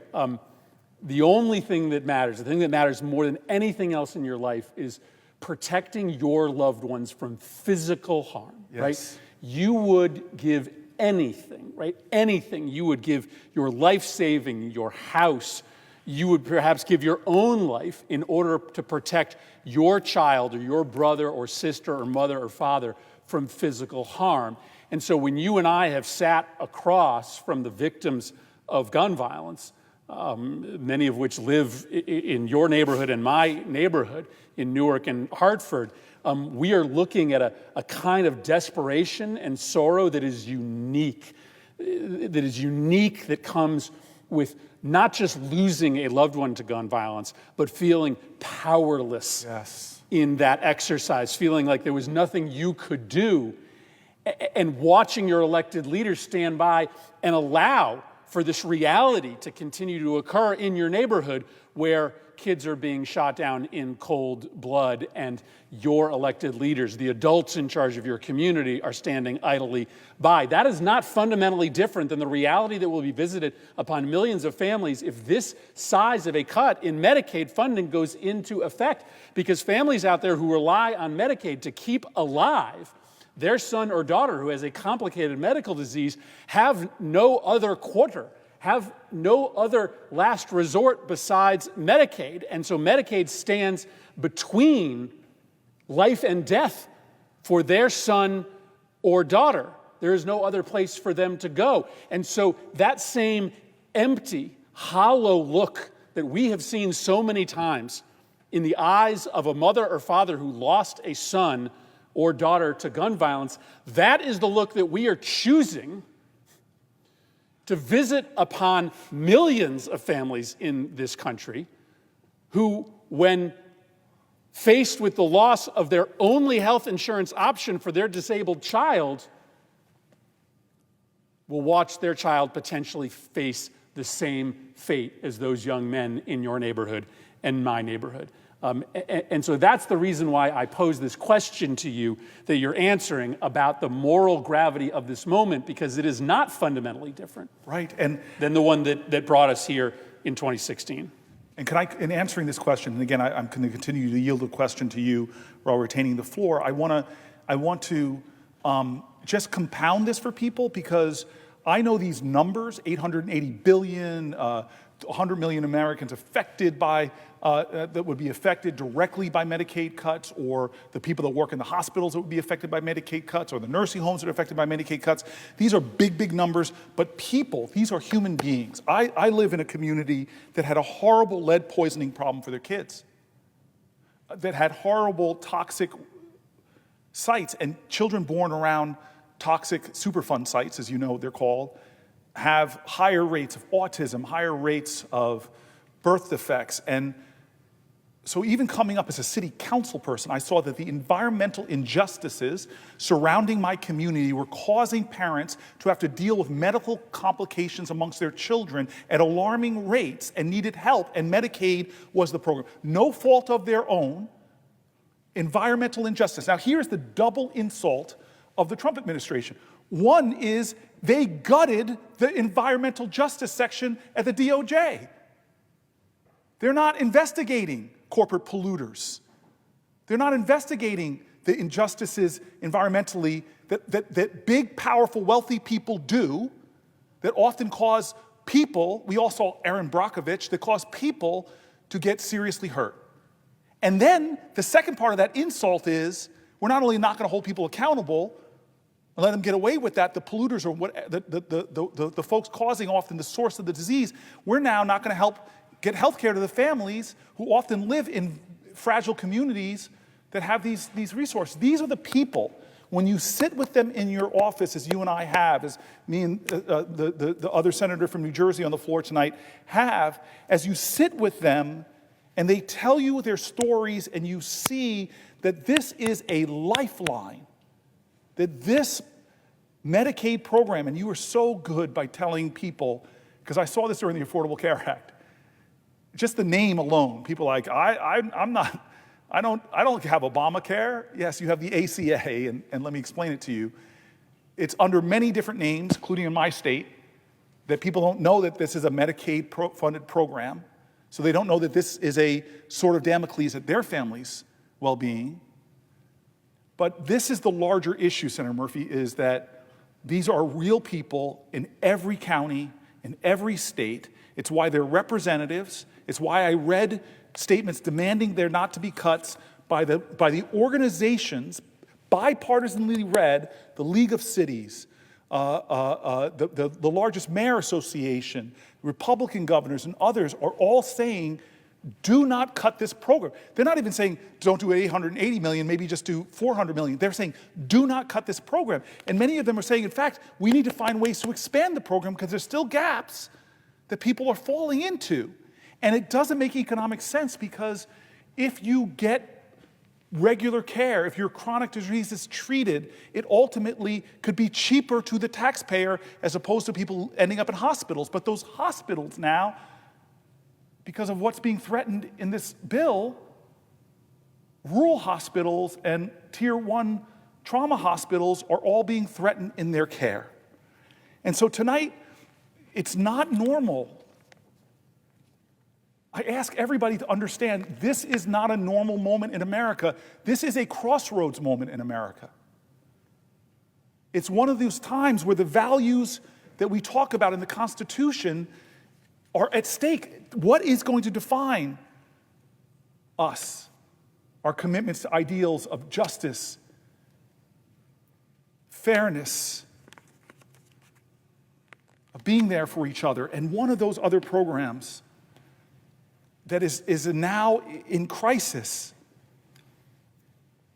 is what I want to switch to. And I think my colleague was joking with me, because we have, for anybody who's watching, we have a whole list of things we wanted to get to, and my staff now seemingly very ambitiously, Medicaid, Medicare, healthcare, Social Security is coming up now, tariffs and economic policy, education, national security, public safety, immigration, housing, chapter by chapter, each one about an hour or so. This would be enough to make it till tomorrow evening if I can stand that long, and who knows? But we're behind schedule, so I'm going to jump into talk about Social Security. And I want to start because, as I said earlier, I get to stand here, I get to come on this floor, but so many millions of people don't, and I want to elevate their voices tonight because as I go across New Jersey, as I go across my nation, I see Republicans, Democrats, independents, veterans, so many people stopping me in airports, stopping me in the community, stopping me in the grocery store, wanting to tell me that they're afraid, that they're angry, that they're worried, that they believe we are in crisis, that our nation is at a crossroads. Who are we going to be as a nation? And this topic, I don't know if, maybe I will just let you all know that this topic, my mom chewed into me about this topic. She lives in a senior citizen retirement community, mostly Republican. I visited her many times. It's a great community. I hate how we go to this idea of right or left. These are great seniors that live in a great community, and they're talking about Social Security. So I want to start before this section by just reading. This is how people are sending it to me. This is a small postcard, handwritten, from somebody from Hamilton Square, New Jersey. Dear Senator Booker, I'm writing to ask you if my Social Security is now in danger. Please let me know. It is very important to me. Thank you. I'm going to try to answer that tonight fairly and candidly. Here's another person who writes, my staff is protecting their identity. I just want to say where they're from, South Plains, New Jersey. I am one of your constituents and a proud New Jersey, and I'm writing to let you know how upset, distraught, and worried I am about the current state of our country. I hope you will take time and read my letter, as this is the first time I have felt compelled to write a government official. I want to tell you, I'm reading your letter again, and I'm now reading it on national TV if C-SPAN can be. Presiding officer might challenge me with a factual error, but C-SPAN is national TV, I think. I want to start by telling you a little about myself. I am 64 years old, and I am currently working full-time. I am a breast cancer survivor. My plan was to retire in the next 3 years, but with the current state of chaos and turmoil, I honestly don't see how I can retire. I'm concerned about Medicare, which I will definitely need when I retire. I will also need a supplemental plan for whatever Medicare does not cover. I do not qualify for retirement benefits through my job. With the cuts being made to federal programs, Medicare will not be enough. I would need a more expensive supplemental plan to cover these cuts. I am also concerned about Social Security. I have worked since I was 16, except for 9 years when I was home with my 3 children. I have worked hard and paid into Social Security and believed that the money was for my retirement. Now I hear that Social Security is a Ponzi scheme, and it may be privatized. This is so unfair for people like me that worked hard all their life and counted on this money to retire. I was planning on working past 65 to get my full Social Security benefits, but now I begin to wonder if it's worth it. Now I begin to wonder if it's worth it. So at this point, I'm in a holding pattern due to the unstable climate in which we are all living. As I said, I have 3 children who are all adults now. My son has been diagnosed as being bipolar. He's been hospitalized a few times due to this. He is currently on medication that he needs to function and sees a therapist. He is in grad school and is on Medicaid. He works part-time since he is a full-time grad student, so he does not qualify for benefits. I worry about what these cuts will do to my son and others like him. No one seems concerned with the people who rely on these programs to live their best life. Someone needs to look out and take an interest in helping people in these circumstances. My daughter is a teacher in a district that receives Title I funds. She works very hard as a teacher and is devoted to her students.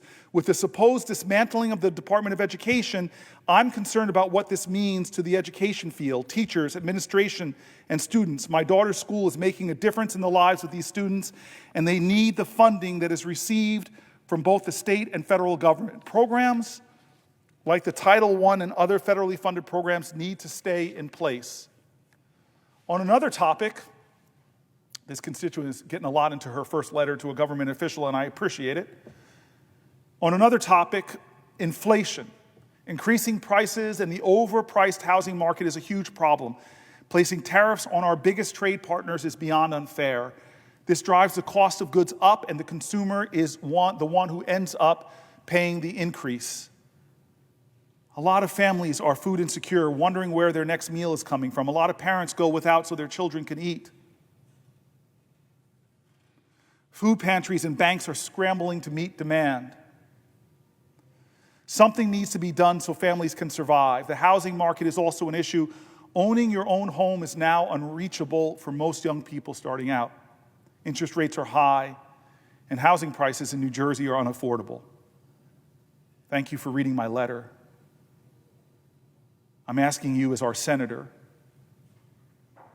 please stand up for what is in the best interests of families, seniors, adults, and children in your district. Tariffs, dismantling departments like Social Security, Medicare, Medicaid, education, and other services that are important to the everyday person is not the answer. You are our voice in the Senate. Please do the right thing and speak up and continue to fight for everyday Americans. This is why I'm standing up. This is why I will stand here as long as I'm physically able. This is why I will continue to tell story after story. But first, a little important history. 90 years. Our country has made a promise to people that if you pay into the Social Security program your whole life, that money will be there for you when you retire. Franklin Roosevelt signed the Social Security Act into law 84 years ago. And this is his quote. He called it a cornerstone in a structure which is being built, but it is by no means complete. Social Security is still a cornerstone. It's still the bedrock, according to FDR. It's the bedrock of an edifice being built in a nation where we belong to each other.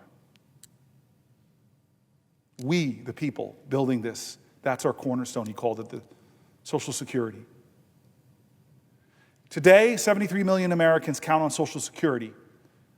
Millions more than that are planning on those benefits they earn being there for them. You heard from the first letters I read that people are really worried. The President of the United States stood up in a State of the Union address and talked about rampant fraud because payments are going out. All that, from conservative papers to ones on the other side, have showed that what he was saying was not true. But they're sowing chaos. They're attacking, delegitimizing it, calling it a Ponzi scheme, Doge leader Musk and the president. But 73 million Americans are counting on Social Security benefits, and 1.6 million in my state. 40% of people who rely on Social Security, 40% have no other source of income. They live paycheck to paycheck. Social Security check, from Social Security chunk. And despite mocking Social Security, causing it a Ponzi scheme that had communities like my parents, my mom's, people beginning to worry, they actually took real actions to lay off thousands of Social Security employees, making it harder to process Social Security applications and troubleshoot questions. for beneficiaries. They didn't roll out a plan to say, hey, this is how we are going to show that we can do the best customer service ever. We're going to bring some of the best private sector people in to advise on how we can use technology and innovation to give the best customer service. Hell, roll in AI, do all these things. We're going to make a model of responsiveness to our seniors because we're a society that respects our elders, values them, wants them to retire in dignity and security and peace of mind. That's the big ambition. No, that's not what was said. Social Security employees, like many employees, got letters that they didn't expect, saying they were laid off. Didn't matter how well they performed. It didn't matter what function they performed. And it put in jeopardy just trying to contact Social Security if you're retiring. Just trying to contact Social Security if you need to apply for benefits. They tried to eliminate service by phone, saying that they wanted to require in-person visits, which is absurd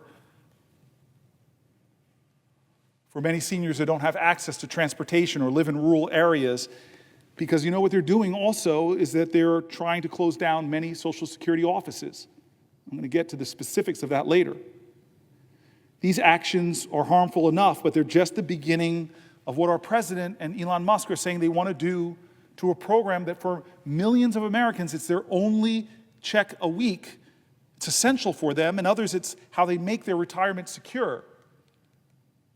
You don't protect the future by punishing the people who built this country. You don't fix America by throwing seniors or veterans or Americans with disabilities under the bus. That's not how we do things. That's not how we should do things. There are so many hardworking families that believed in this idea. If I work hard all my life in America, I can make ends meet, I can raise my kids, and I can retire with dignity. Congress does have a responsibility to be good stewards of taxpayer dollars. We should do more of that. I want to do more of that. I want to help lead in that fight. But none of us were invited to a table when it came to this.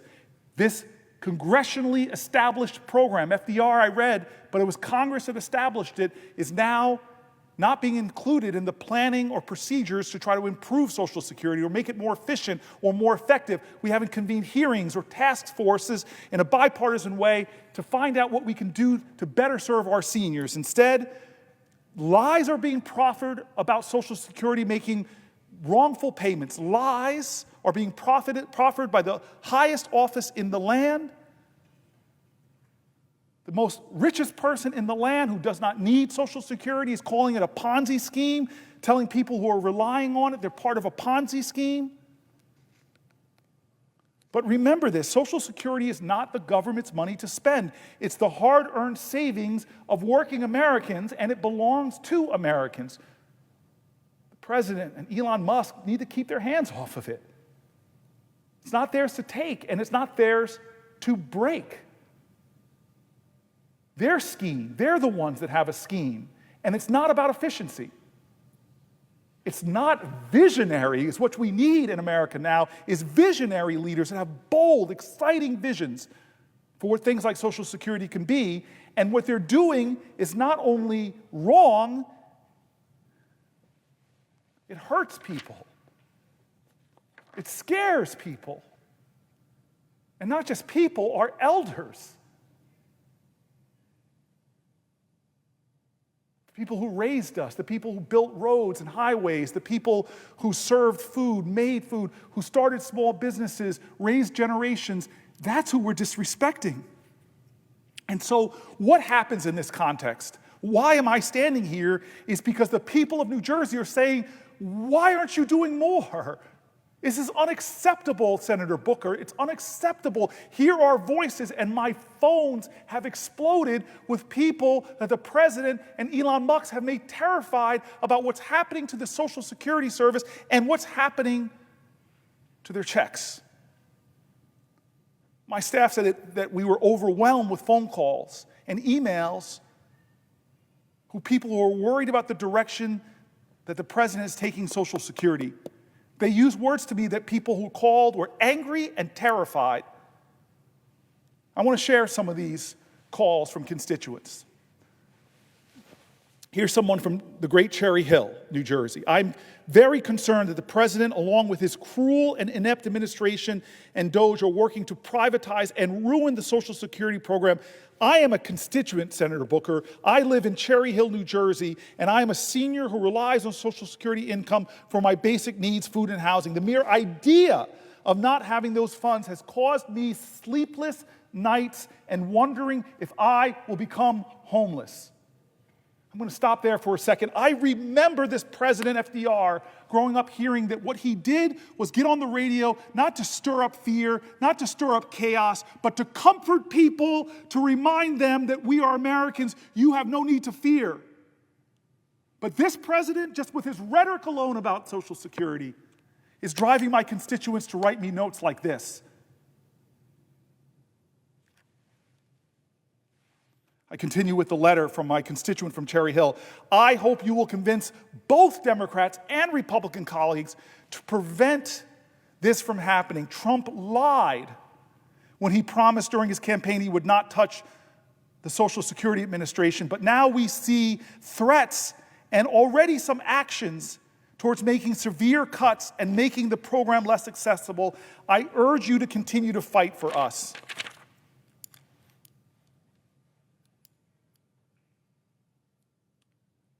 Pennington, New Jersey. My sister and I are older Americans who are each disabled, one from a severe accident because of a drunk driver and the other from a life-changing illness. We are alone and take care of each other. For me, SSDI is my one and only income. I have a few years before I am at full retirement age. Even with my check,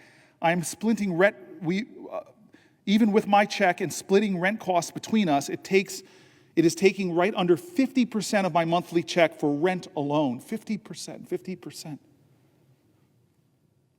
This does not leave much to cover even the bare necessities of health, vehicle insurance, utilities, foods, medicine, even a tight budget, especially with costs on everything continuing to rise. Senator, as seniors, we are petrified about what's happening to SSA. I must ask you, Senator, what do we do if our monthly SSA benefits are interrupted? How do we keep a roof over our heads as disabled seniors? With very limited savings, it would only take a few months before the roof over our heads would be in jeopardy. We just spent a small fortune for us to move into a smaller, lower-cost apartment because we could not afford significant ongoing rent increases. I realize we are far from alone in our fears, but that is of very little comfort as we spend our nights unable to sleep, fearful we do not lose our only income along with the roof over our heads. This is our elders. Here's a constituent from Egg Harbor Township. My husband and I live Social Security check to Social Security check without those checks we earned. We are dead. Please don't let this outrageous administration take our benefits away. This is a constituent from Runnymede, New Jersey. I am a 75-year-old New Jersey resident. I received my working papers in 1964 at the age of 14. I worked continuously until I reached the age of 70 in 2020. I enlisted in the United States Navy in 67 and retired in 99. I was on active duty from 1970 to 77. I finished my career in the Naval Reserve for 56 years. I paid my taxes and contributed to Social Security. I have collected my Social Security for 4 years, and as you are no doubt aware, the amount of money paid me monthly by Social Security Act was calculated by them based on my contribution. I am currently a full-time, 24/7 caretaker for my invalid wife and do not have the luxury of earning a supplemental income. My sole income is from Social Security and a small Naval Reserve pension. My total health care comes from Medicare and TRICARE for life. The contract I made with the United States government was that they could use my money during my working life with the understanding that they would take care of me when I could no longer earn for myself. I have kept my part of this bargain for 56 years. Now, after only 4 years, the government is threatening to renege on our agreement. Please, sir, do not let this happen, Senator Booker. That is my money. I earned it. I earned my Social Security by my contributions, and I earned my pension by my service. Another constituent named Sarah. I have been a teacher in Atlantic County for 26 years. My husband is a 100% disabled veteran who receives VA disability payments as well as SSDI. We depend on the VA and SSDI for approximately half of our income for our family of 5. We are currently preparing our oldest for his first year at college and awaiting financial aid packages from several schools. We are petrified that Trump and Musk's agenda is dangerous and will have life-altering consequences for families like ours. We are counting on you, Senator Booker, to do the hard work to protect the essential benefits. The destruction of the Department of Education is another completely horrifying situation. We need to protect our special needs students and federal financial aid for college-bound students. We need to protect the idea of education is for all. Education is for all. Education is for all, instead of a few elites who could just afford it. Rosie is another constituent. She starts off proudly. I am a senior, 84 years old. God bless you, Rosie. My mom is 85. My only income is Social Security. She generously gives me confidential information. My only income is Social Security, $1,179 per month. And I am terrified that the current gang of thieves in the White House will tamper with it under the guise of, quote unquote, saving money. Social Security is cut off, I am on the streets. I again can't keep harping enough on the traditions of our country, where presidents, whether you agreed with them or not, whether they're from your party or not, Ronald Reagan didn't whip up fear in bedrock commitments like Social Security or health. Barack Obama didn't shake people so that Republicans and Democrats in my state would write me letters using words like fear and terror, wouldn't use worries about losing sleep when you have enough things to stress over. Here's Deborah. I am a retired widow. I depend on Social Security to pay bills each month. I'm concerned about the reports that Elon Musk is to revamp and, in my opinion, ruin the Social Security Administration. I'm worried that payments will be disrupted.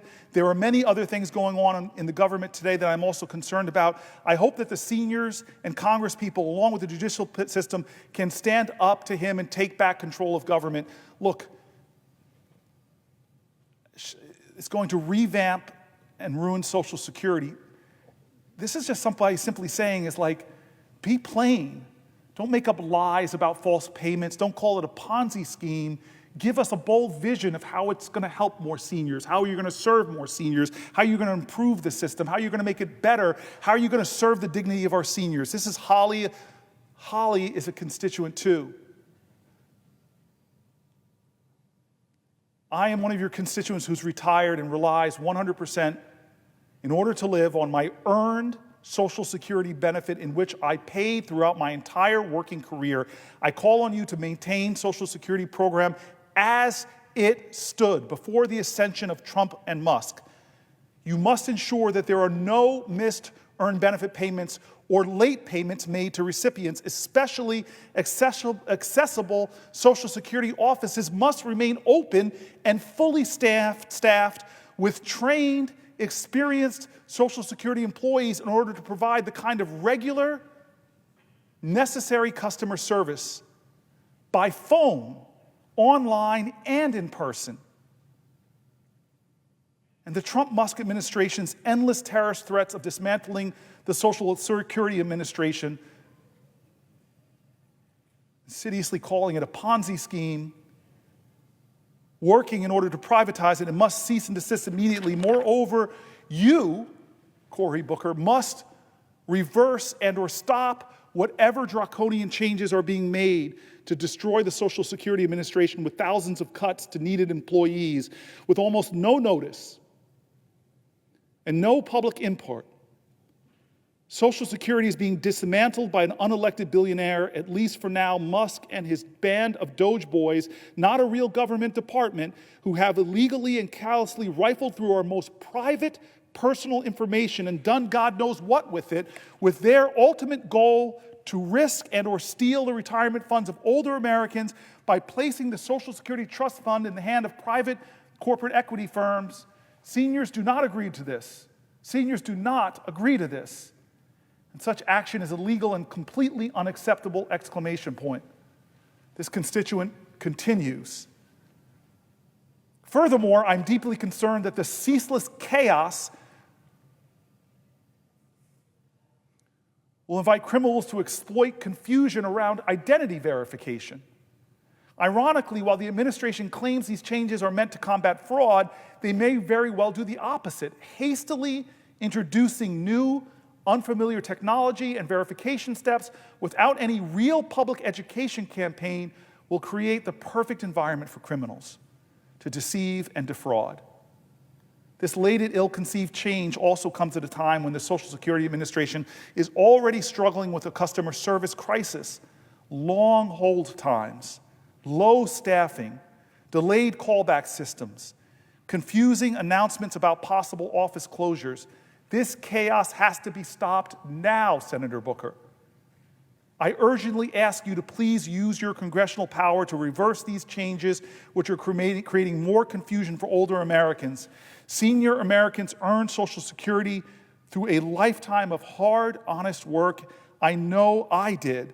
The money is ours, and we deserve a properly run Social Security Administration which continues to be administered honestly through the federal government as established in 1935. In fact, the narrative of the Social Security Act running out of money could be easily fixed if Congress wrote laws that slightly increased the amount that high net worth individuals, the wealthiest of the wealthy, paid into the program. Holly, God bless you. My mother in her senior community is seeing this rise in scammers trying to steal people's money. And she's amazed at the technology they're using. Scams that involve the voices of their relatives asking them for help. They're in a crisis. All that technology and the wisdom of my mom, she's like, why aren't we using the technology and innovations to make Social Security easier to use, easier to engage with? Common sense questions.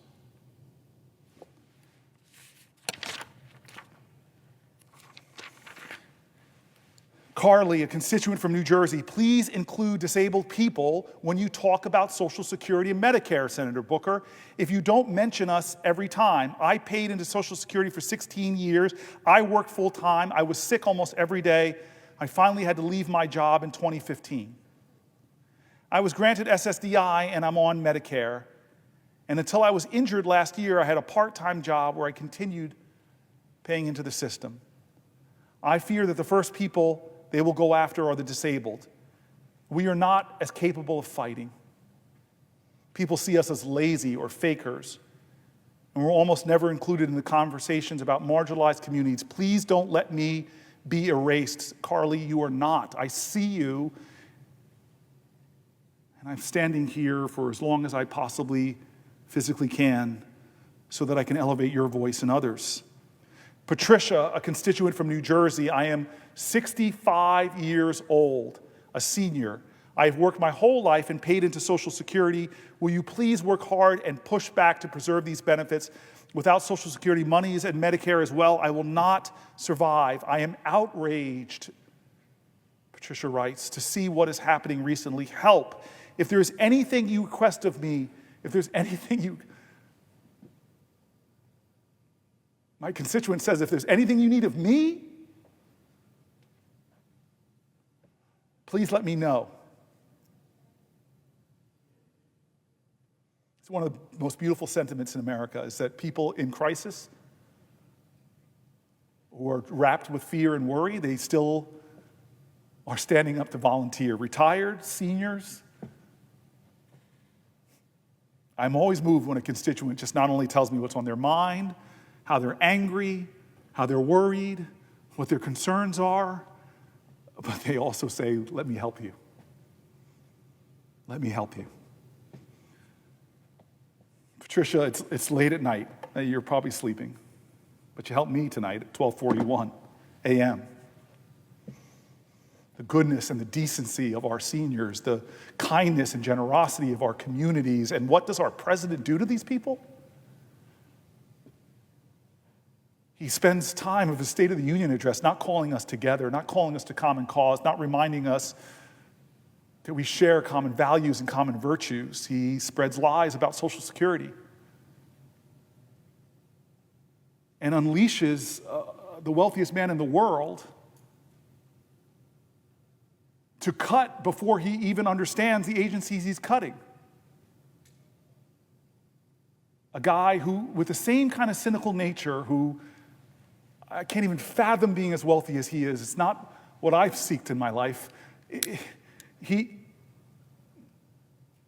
tells it a Ponzi scheme when constituent after constituent tell me that is their only source of income, that they paid into all of their lives, and now the most powerful person on the planet and the richest person on the planet are striking fear and worry into seniors, and yet all of that power, all of that money, a constituent from New Jersey tells me about what she's concerned with and then says, if there's anything you request of me, please let me know. I am here to help. I'm here to help. That's the country I know and love. Not the fear-mongers and the demagogues and the spreaders of lies, but the good decency of Americans who even in their time of crisis ask the question, how can I help? How can I help? Helen from New Jersey, Senator Booker, please stand up to Musk and Trump to save, protect Social Security and Medicare. My life and my husband's life depend on it. We are senior citizens who worked and paid our share of taxes for over 50 years. We now need those benefits to survive. And here is Janet, one of the hundreds, I'm sorry to my staff, thousands of people who've written, emailed, and called. One more. Janet, I oppose the closing of Social Security field offices. If anything, more field offices should be opened if phone support is cut back. In 2022, while living in Wyoming, I started on Social Security. There were issues, thank God for the local field office in Cheyenne, because they were the only people who could physically look at my documentation, realize what was happening to me, submit corrections, and enter notes in the system that the Social Security phone support could see. It took 4 or 5 trips to my local field office to resolve it. I had previously gotten nowhere with Social Security phone support. Today, I read the list of field offices that are slated to be closed, and they appear to be in rural areas. The people who live there might have to drive a full day's drive several times to apply for and follow up on their benefits. It is not fair. It is not fair. It is not fair. It is not fair.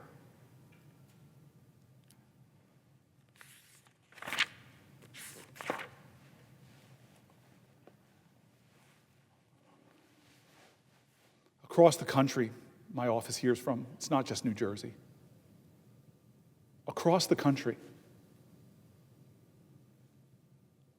people who are frustrated, who feel like nobody won't listen to them. We get calls from across the country.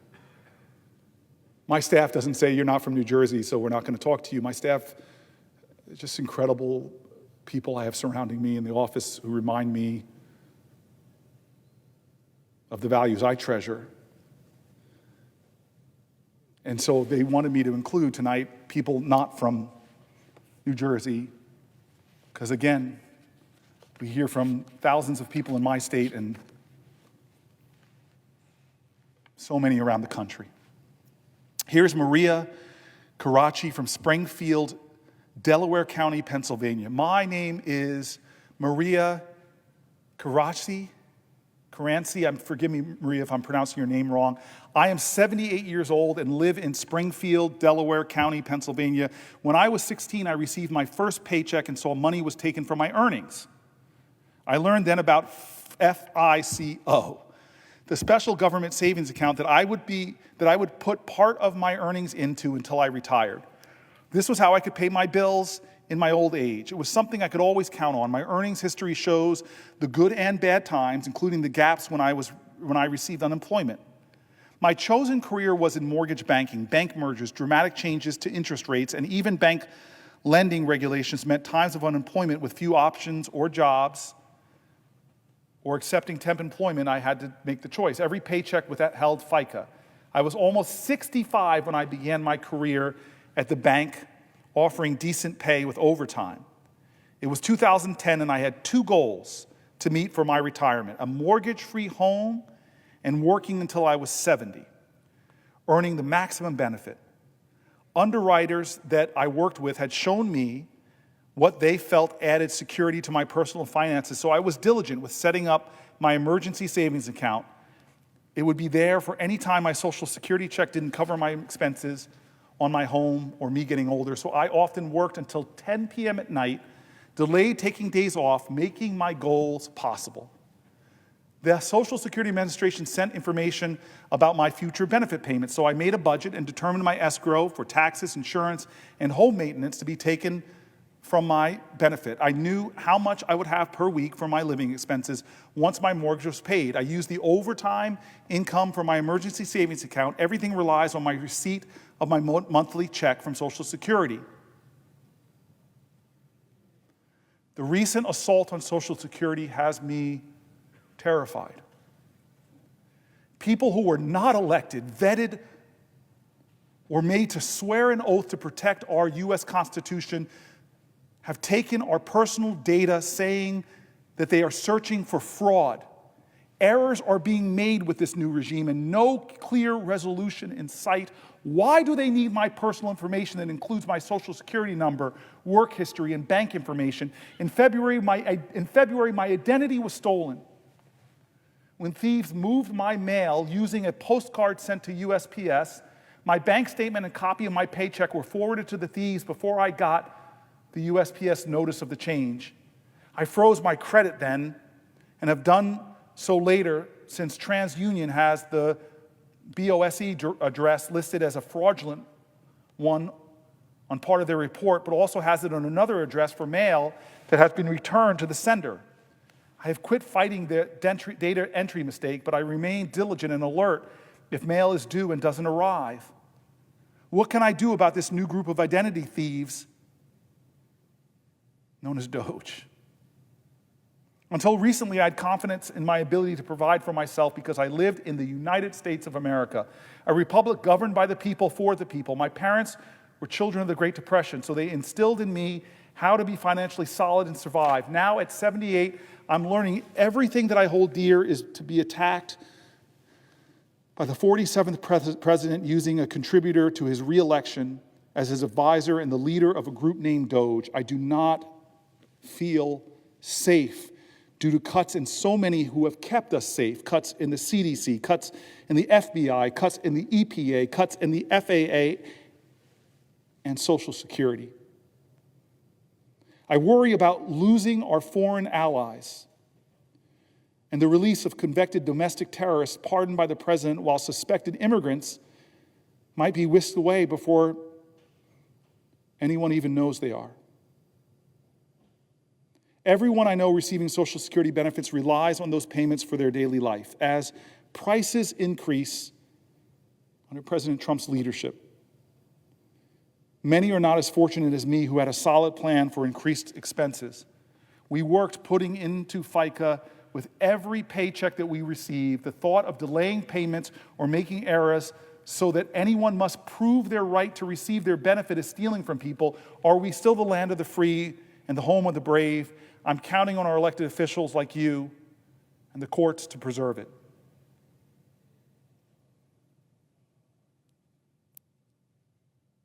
Lisa Bogacaki, Fleetwood, Pennsylvania. Hello, my name is Lisa, and I live in Fleetwood, Pennsylvania. 15 years ago, my healthy 42-year-old husband was found deceased on our couch by our then 13-year-old son. Our 10-year-old and 3-year-old stood quietly crying on the stairs.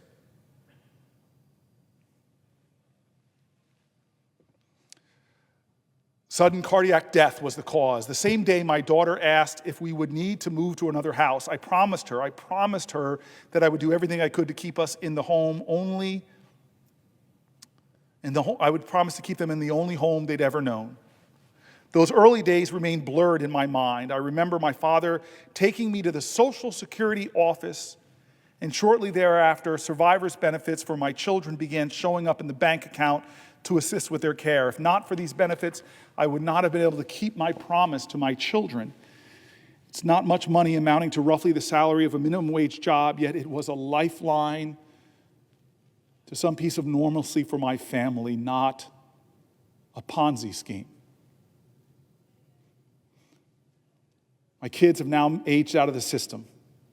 I'm about to begin widow's benefits as my body cannot continue to work multiple jobs as a physician therapist, which I've needed to do to make ends meet for me, for myself and my family. Social Security benefits were essential to the care and being of raising my children. It was a promise from their father who had paid into the system his entire working life.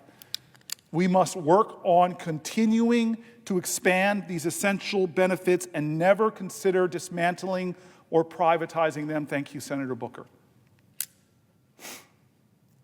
Here's Kayanan Spooner from Chippewa Falls, Wisconsin, who writes me. My name is Kayana Spooner, and I live in Chippewa Falls, Wisconsin. I'm 63 years old. My husband, Joe, and I have 5 children and 3 grandchildren and live a wonderful life as our family is growing. God bless you and your family. We owned businesses and worked to contribute Social Security for ourselves and our employees. We did all the things we could do to secure our future and contribute to the larger community of those in need. We felt that we're living the American dream until one day in 2012, I know this personally with my dad. I feel for you, Ms. Spooner. Till one day in 2012, I was diagnosed with Parkinson's disease. Parkinson's is a degenerate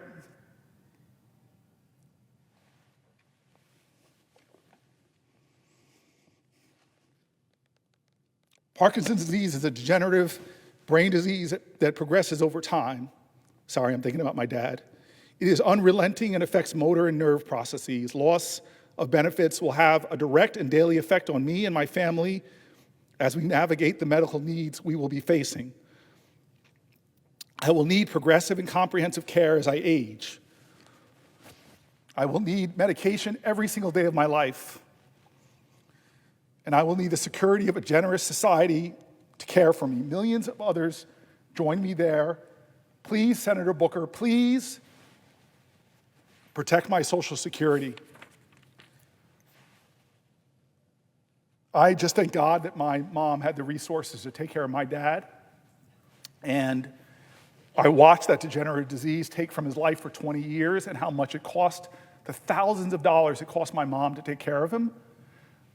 I know my friend Andy Kim, who's in the Senate right now, is facing health challenges with his father. I know so many people personally whose parents have Alzheimer's. I know so many Americans who are not powerful, they're not rich.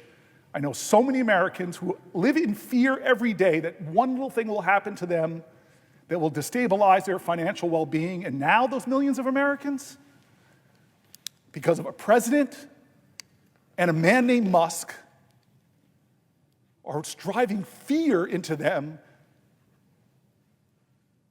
are whacking away The people that answer phones are firing the people in an agency that already was struggling with wait times, that already was struggling with slow response times.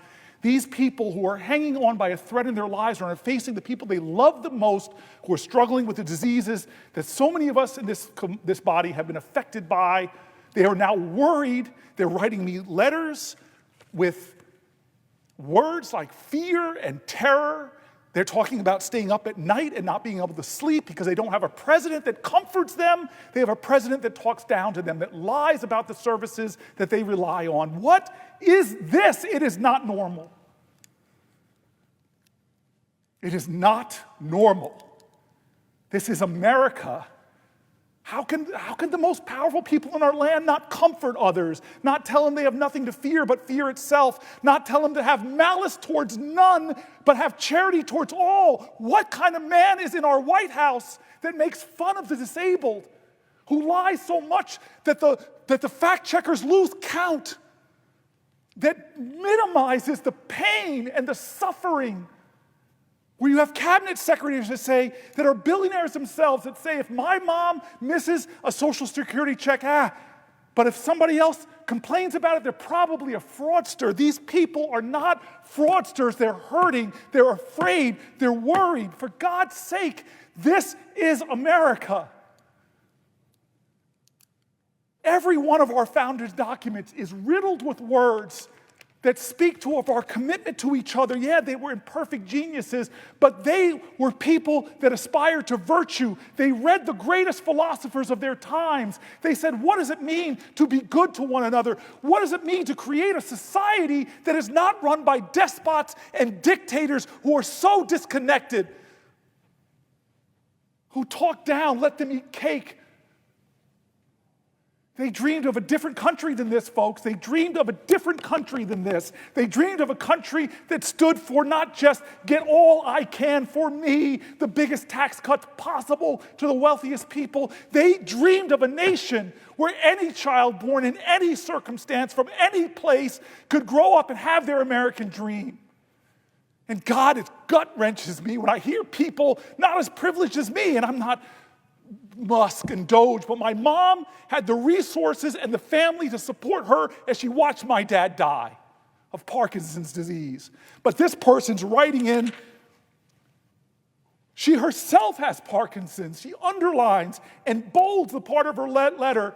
She says, and I'll read it again because, Spooner, I want you from Chippewa Falls, Wisconsin, to know you are seen, to know you are heard, that know that maybe the president will talk down and cut and malign your only paycheck, your only hope, but I won't. I won't. I see you. I feel you. You can't lead the people if you can't love the people. And I'm sorry, our president is not showing that. He may be saying those words. She writes, with Parkinson's, I still remember my dad telling me he had it.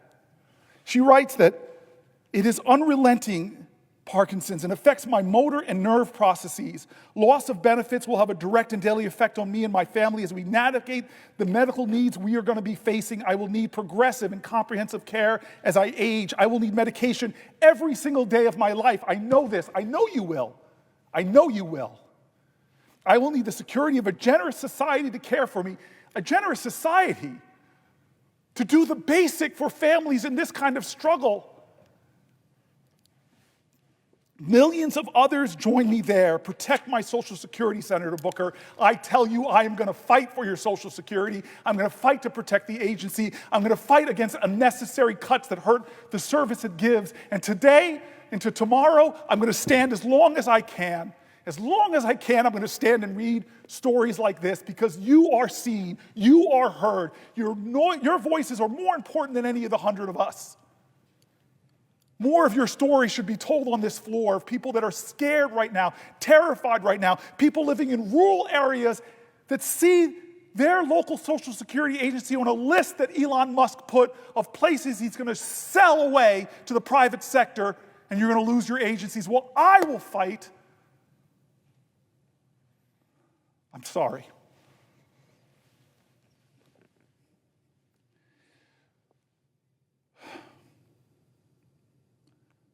Margaret Hebring from Chippewa Falls, Wisconsin. Chippewa Falls, 2 letters. My staff is keeping me on my toes. This is another person from Chippewa Falls, Wisconsin. My name is Margaret Hebring, and I live in Chippewa Falls, Wisconsin. I'm 77 years old, and I am a member of the Lakota Ouray Band of the Lake Superior Ojibwe. My husband is a veteran, and who currently, I'm so sorry. My husband is a veteran who currently has cancer, and he's receiving chemotherapy at the VA hospital, which we have to travel to, which is over 100 miles away. And without our Social Security, I'm not sure what would happen to us. We would for sure have to sell our home. I have savings that will last me 1 month.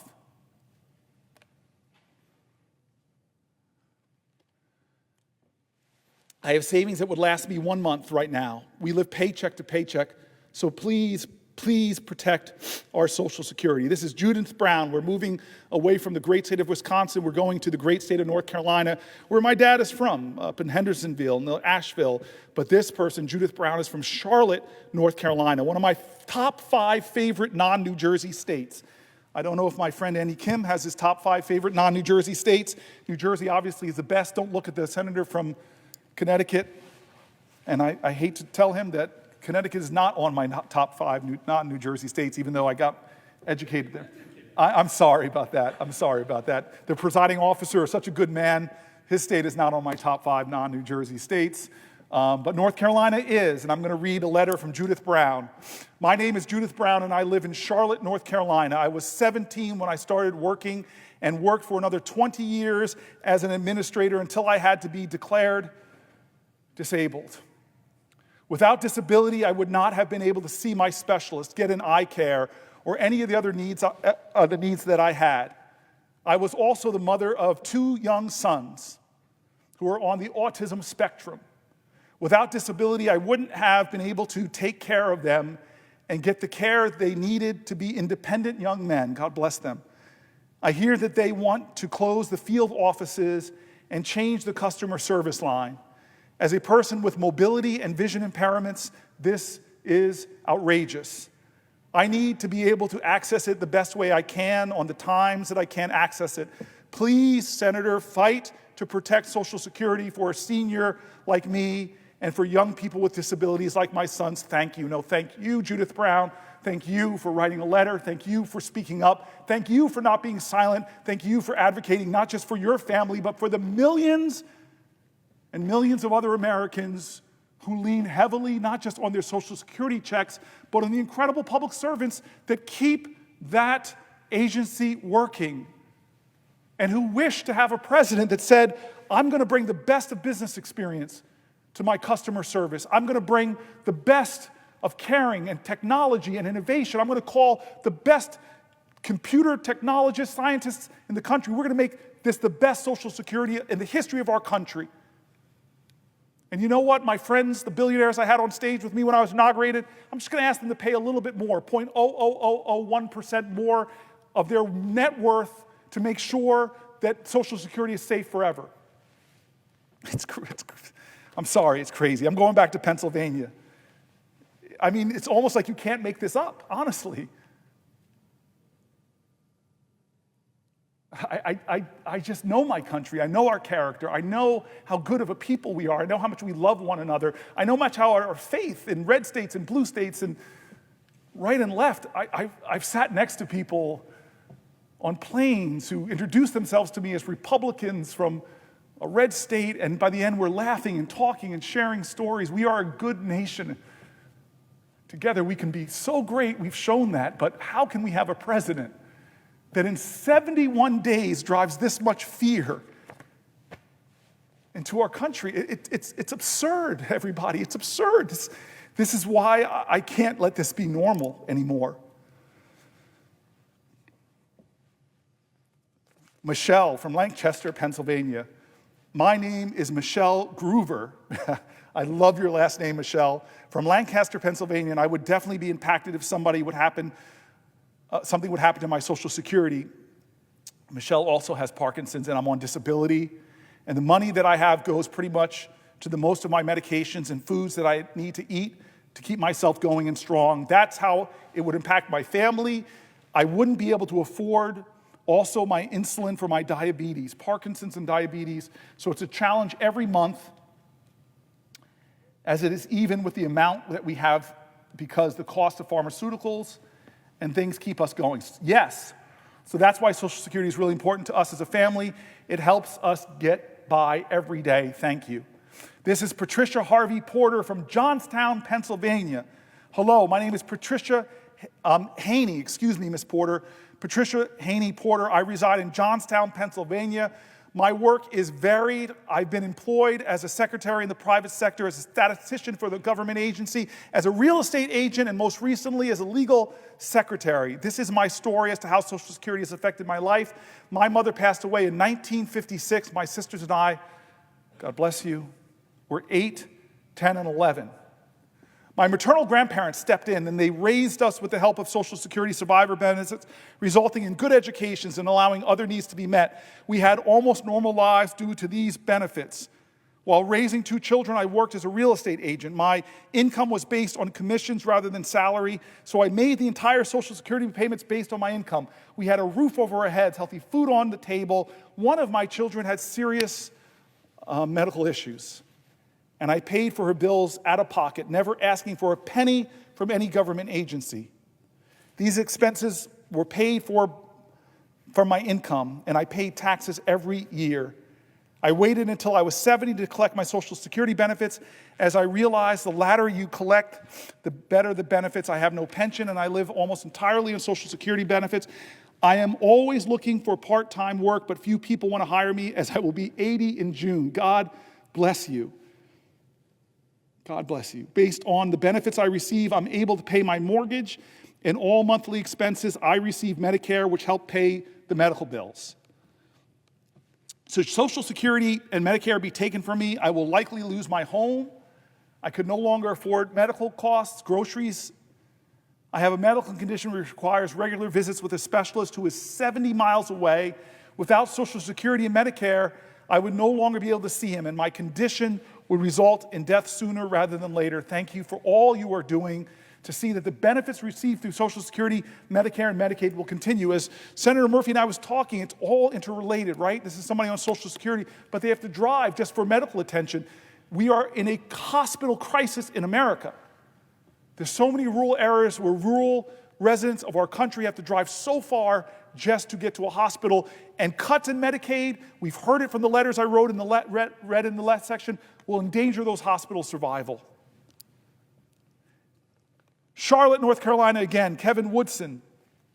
We get a lot of letters, my staff, from Wisconsin and Charlotte, North Carolina. Okay? My name is Kevin Woodson. I'm a 69-year-old retiree living in Charlotte, North Carolina. I worked 38 years for 2 Fortune 50 companies. I'm sorry, Kevin. And I thought that I would have a fully funded pension plan to live off in my retirement. However, I never got to the 25 years in, so only got partial pensions. This is why I need Social Security. It covers the holes that the pensions don't cover in terms of medical benefits. It allows me the freedom to enjoy my life, take care of activities that I need in order to keep myself healthy. Social Security is dependable, something I rely on, not a Ponzi scheme. And I hope that we don't touch Social Security and that we don't have any issues trying to keep that money flowing. It's money I paid into. Margarita Silver from Surprise, Arizona. I love that name, Surprise, Arizona. Hello, my name is Margarita Silva. I live in Surprise, Arizona with my husband. I started working at the age of 15, doing volunteer work as a candy striper at the hospital where my mother worked. I did not get paid. After that, I started working as a waitress, earning 50 cents an hour. After graduating from high school, I took various jobs, earning a little more, and then I started working at Mountain Bell, and I retired after 30 years from Quest. So if they do Social Security cuts, I don't know what I'm going to do. I will be forced at the age of 74 to look for a job. So those are my hard-earned benefits. I worked for that. More than 30 years, I worked for that. Thank you. Wayne Bank from Chippewa Falls, Wisconsin. I need to go to Chippewa Falls, Wisconsin. This is the third letter you guys are having me and that are included, the people reaching out to me from Chippewa Falls. God bless you. I need to visit your community. Hello, I'm Wayne from Chippewa Falls, soon to be 69 years old. I've been on Social Security for a couple years. My wife and I spent years in the service, Navy. And again, like I said, my wife and I are going to have been on Social Security, saying that we would, if we lost our Social Security tomorrow, we would lose our house, our cars, and pretty much our livelihood, because this is what we've worked for and we don't need to lose it. Why do you work for 55 years and pay into Social Security and then lose it? Recently, I tried to get back online, get on my Social Security account. I wasn't able to. Because of that, I went down to the Social Security office in Eau Claire, Wisconsin, and they said they couldn't do anything for me, that I had to set up an appointment. So I come home later, called, set up an appointment, and it's still 3 days out before I can get my appointment. And they don't know if they can help me. So at this point in time, I really need to know what's going on with Social Security, Senator Booker, because if we lose it, everybody else that's on it loses it. We're going to be in a really sorry state. Those folks who answer phones and set appointments, they're sure important. When somebody is in a crisis, they have to wait a few days, their check is missed, and it's real consequences for real people. Hello, my name is Manuel. My wife and I live, surprise, surprise, in Surprise, Arizona.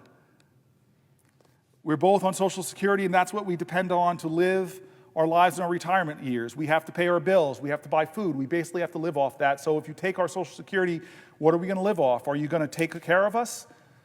You know, we're American citizens, and we deserve, and we paid into it, and we've earned it. And it's not just something given to us. So leave our Social Security alone. Let us live our lives. Let us live our lives out the way they should be. And we're supposed to be in our golden years, so it's important to us. It's important to all Americans out there that are seniors. Let us live our lives. Thank you very much, Senator Booker. Patricia Naughton from Pittsburgh, Pennsylvania. I lift your voice. My name is Patricia Naughton, and I'm from Pittsburgh, Pennsylvania. I've been paying into Social Security since I was 16 years old. I am currently 70 and have been collecting Social Security for the last 5 years. Without Social Security, I wouldn't be able to pay my mortgage, utilities, food, medicine, co-pays, and many other things. I would not be able to survive without Social Security. There's no reason that seniors should be held hostage over Social Security. This is our money that we put into the Social Security system for many years. We deserve not to be threatened by the loss. Thank you. Kathleen Wolverding from Hanover, Pennsylvania.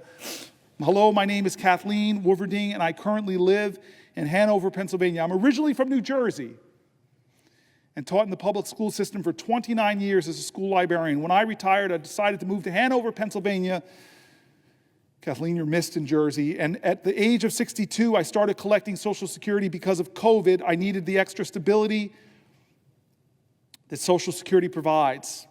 I no longer have to work a full-time job because of Social Security, although I do work a part-time job and still pay into the system. Social Security provides me with stability, financial stability. It helps pay the bills, and I really don't have to worry about my finances because it's Social Security. If Social Security is taken away, I will lose everything I worked for over the past 60 years. I feel that Social Security is a godsend. Protect it, Senator Booker. Thank you. Cynthia Marino from Pennsylvania.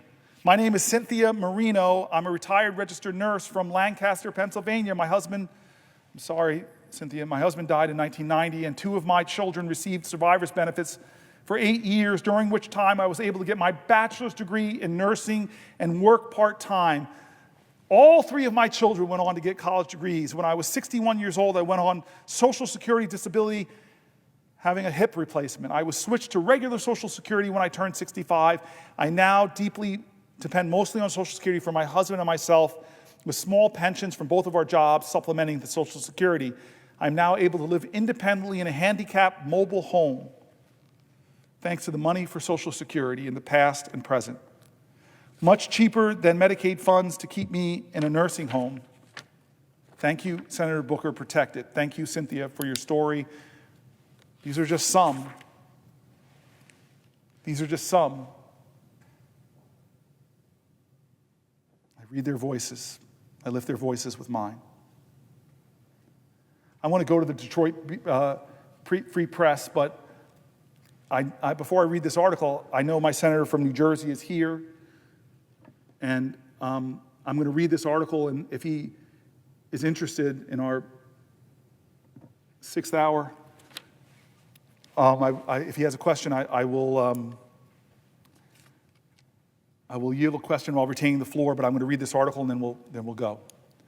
This is from the Detroit Free Press. My mom was born in Detroit. I love the city. My family owes it a lot. So my grandfather went to find a job on the assembly lines in Detroit, building bombers during World War II.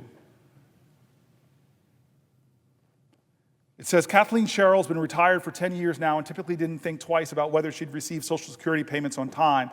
For the first time ever, the 74-year-old Troy retiree went online in March on the very day that $2,800 was to hit her bank account through direct deposit. She suddenly felt compelled to make absolutely certain that her Social Security money was there when it was supposed to be. Sherrill and other retirees are on edge. Big time. Call it Social Security insecurity. I have never really worried about it much as I have this year, Sherrill said. The money, thankfully, was sitting in her account in March, and she knew her checks and payments for her ongoing bills would not start bouncing. I think anybody, future or current people on Social Security, are definitely targeted, she said. It's a worry that I'm sure everybody is having right now. I know it because I heard from my mom and her whole senior community. Seniors uncertain what to do next for Social Security. Since early February, AARP has seen nearly double the calls to its customer service care line as more people began being troubled about Social Security. And it has shown no signs of abating, according to the AARP spokesperson. Since February 1st, AARP said it has been receiving more than 2,000 calls into its call center per week on concerns relating to Social Security. Social Security has never missed a payment, and AARP and our tens of millions of members are not going to stand by and let that happen now, said John Hishta, AARP Senior Vice President of Campaigns, in a statement last week. While those words sound reassuring, it's frankly not comforting to realize that seniors need to hear that their monthly Social Security payments will arrive as usual. I don't imagine anyone had this one on their bingo cards for March 2025, this kind of worry, stress. On social media, I spotted one comment that said, folks, the federal workers began advertising last month that all Americans remove all funds from the account where they normally receive any federal payments, Social Security, federal tax funds, and the like, keep the account, but only use it as a place for feds to transfer money immediately, move all transferred cash to a separate account. The concern, according to the Post, quote, DOJ can declare you dead and force your bank to send back any funds paid to you. Whoa, a lot of retirement angst there, and yes, some wild notions and really bad advice. Moving Social Security money around to hide it in another account, different from where it's directly deposited, actually could put more of your money at risk when it comes to some debt collection. Anyone who's tracked retirement policy as I have knows that the potential unraveling of Social Security system has been discussed for decades. Many retirees just never imagined a convoluted scenario when someone would think Social Security possibly could implode. The health of Social Security, which marks its 90th anniversary this year, isn't all that makes many retirees and those about to retire nervous. Their anxiety can go into overdrive watching the stock market slide on Trump's tariffs news and seeing all the political ping pong with Social Security money that belongs in their pockets. The Trump administration has maintained that it wants to cut costs and fraud when it comes to the Social Security program, not benefits. But people remain skeptical, and some commentary isn't helping. Acting Social Security Commissioner Leland Dudek, in interviews last week, including one with Bloomberg News last Thursday, actually threatened to temporarily shut down Social Security after a federal judge temporarily stopped members of Elon Musk's Department of Government Efficiency from digging through personal data at the Social Security Administration. The DOJ operatives according to the court, will first need to receive proper training on handling sensitive information, which some might say is the least they can do. The American Federation of State, County, and Municipal Employees, or AFSCME, Alliance for Retired Americans, and the American Federation of Teachers filed a motion for emergency relief on March 7th to halt DOJ's unprecedented, unlawful seizure of sensitive data regarding millions of Americans. No surprise, Dudek soon found it politically prudent to back off from his threat. I'm not shutting down the agency, Dudek said in a statement, indicating he had received clarifying guidance from the court about the temporary restraining order. President Trump supports keeping Social Security offices open and getting the right check to the right person on time, Dudek said. Financial tech CEO Frank Bisignano, who was nominated by the President Donald Trump to lead the Social Security Administration, ended up being grilled by Democrats about the bedlam during confirmation hearings before the Senate Committee on Finance on Tuesday. The angst isn't about to go away, particularly if people continue to face even longer waits on the phones or see Social Security offices closing in their community thanks to some key changes being made now by Trump's administration. Customer service is on the chopping block as the Social Security Administration reduces the number of employees, restricts what services can be handled by phone, and shutters some local offices where people could talk to someone face-to-face. On Wednesday, the Social Security Administration announced that it would initiate a 2-week delay for implementing a highly criticized move to end phone services and require in-person visits for some services. In-person identity proofing for people unable to use their personal My Social Security account for certain services will be effective April 14th, according to the announcement. But individuals applying for Medicare, disability, and supplemental security income who cannot use a personal My Social Security account can complete their claim entirely over the telephone without the need to come to the office, according to the March 26th announcement. That's good news for many. Even so, merely delaying the change doesn't help others, and frankly, customer service could still suffer in the long term. And it will get very ugly if current Social Security recipients miss out on even one dime of their benefits. At one point last week, U.S. Commerce Secretary Howard Lutnick suggested that his 94-year-old mother-in-law wouldn't complain about missing a Social Security check for a month or so. Only fraudsters would call, he said during an All In podcast. My thought, have you ever watched an exchange where someone on the Social Security is being denied a coupon or a senior discount at a store restaurant? It's not pretty. Worse yet, has Lutnick ever talked with a friend or relative in his or her 70s or 80s who depends on Social Security to cover basic bills? Social Security provides retirement, survivor, and disability payments to 73 million people each month. The number includes about 56 million people who are age 65 or older. Some people, and even Cheryl includes herself in that group, are better off than others. They won't miss paying an electric bill or the rent because they can turn to retirement savings or money from a traditional pension. Even so, Social Security remains an integral source of income each month for all retirees and others who receive benefits. I'm concerned about my financial future, Cheryl told me. Social Security now represents about half her monthly income. She never imagined that any Social Security fix would involve cutting benefits for existing retirees. Some GOP proposals have suggested increasing the age for full retirements from 67 to 69 over an 8-year period beginning in 26, but now she fears it's possible her benefits could get cut at some point down the road. Overall, Cheryl has had fun in retirement. She has 9 grandchildren, 12 great-grandchildren, and wants to spend more time with them, not less. Cheryl and her friends who are retired are cutting back on eating out and entertainment just in case something happens to Social Security. High prices for many things put pressures on fixed incomes as well. She wants to take less money out of her retirement savings now so she has more money on the sidelines in case her Social Security benefits get cut. Even so, she's staring at an unexpected $600 new monthly car payment ahead because she needs to replace a car that was in an accident a few weeks ago. If Social Security payments are cut or stopped, I may be selling it. The wild swings for the stock market, 401k plans going down in America has created more jitters for more people.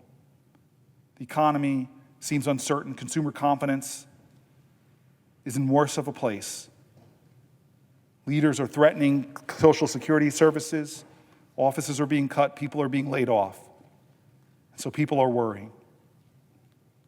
Taking a rough guess on just her 401k plan, she believes she's lost about $30,000 on her retirement savings as the stock market has tumbled. Over the years, she said cuts to Social Security were always a part of the political realm, but she felt that Congress provided a stopgap to any dramatic moves. She doesn't believe it's true anymore. I'm hoping Congress wakes up, looks in the mirror, and decides they don't like what they see, she told me. One big problem with fueling an atmosphere of chaos is that many people do start worrying about everything. One big problem with fueling an atmosphere of chaos means people stop believing that Social Security is a system they can depend on. Cheryl said she took a call from her college roommate who mentioned that she was going to look at her bank account online to see whether her monthly Social Security payment was stopped or had arrived as usual. I said, "You're going to be okay. I got mine this month." So many people afraid right now.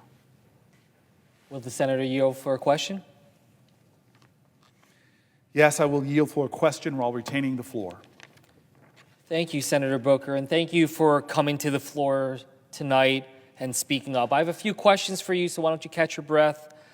I wanted to start by saying how proud I am of you to represent our great state of New Jersey alongside each other. And it's not just me. I want to tell you, because I know you've been here in this chamber nonstop for hours, but I want to tell you that the people are paying attention. And they join me in thanking you in this moment. In fact, I saw a few posts I thought I'd share. Stacy from Bayonne said on Facebook, "I couldn't be prouder to be a lifelong New Jerseyan than I am tonight. Keep it up. Get in that good trouble. Lead the way, and hopefully others will follow."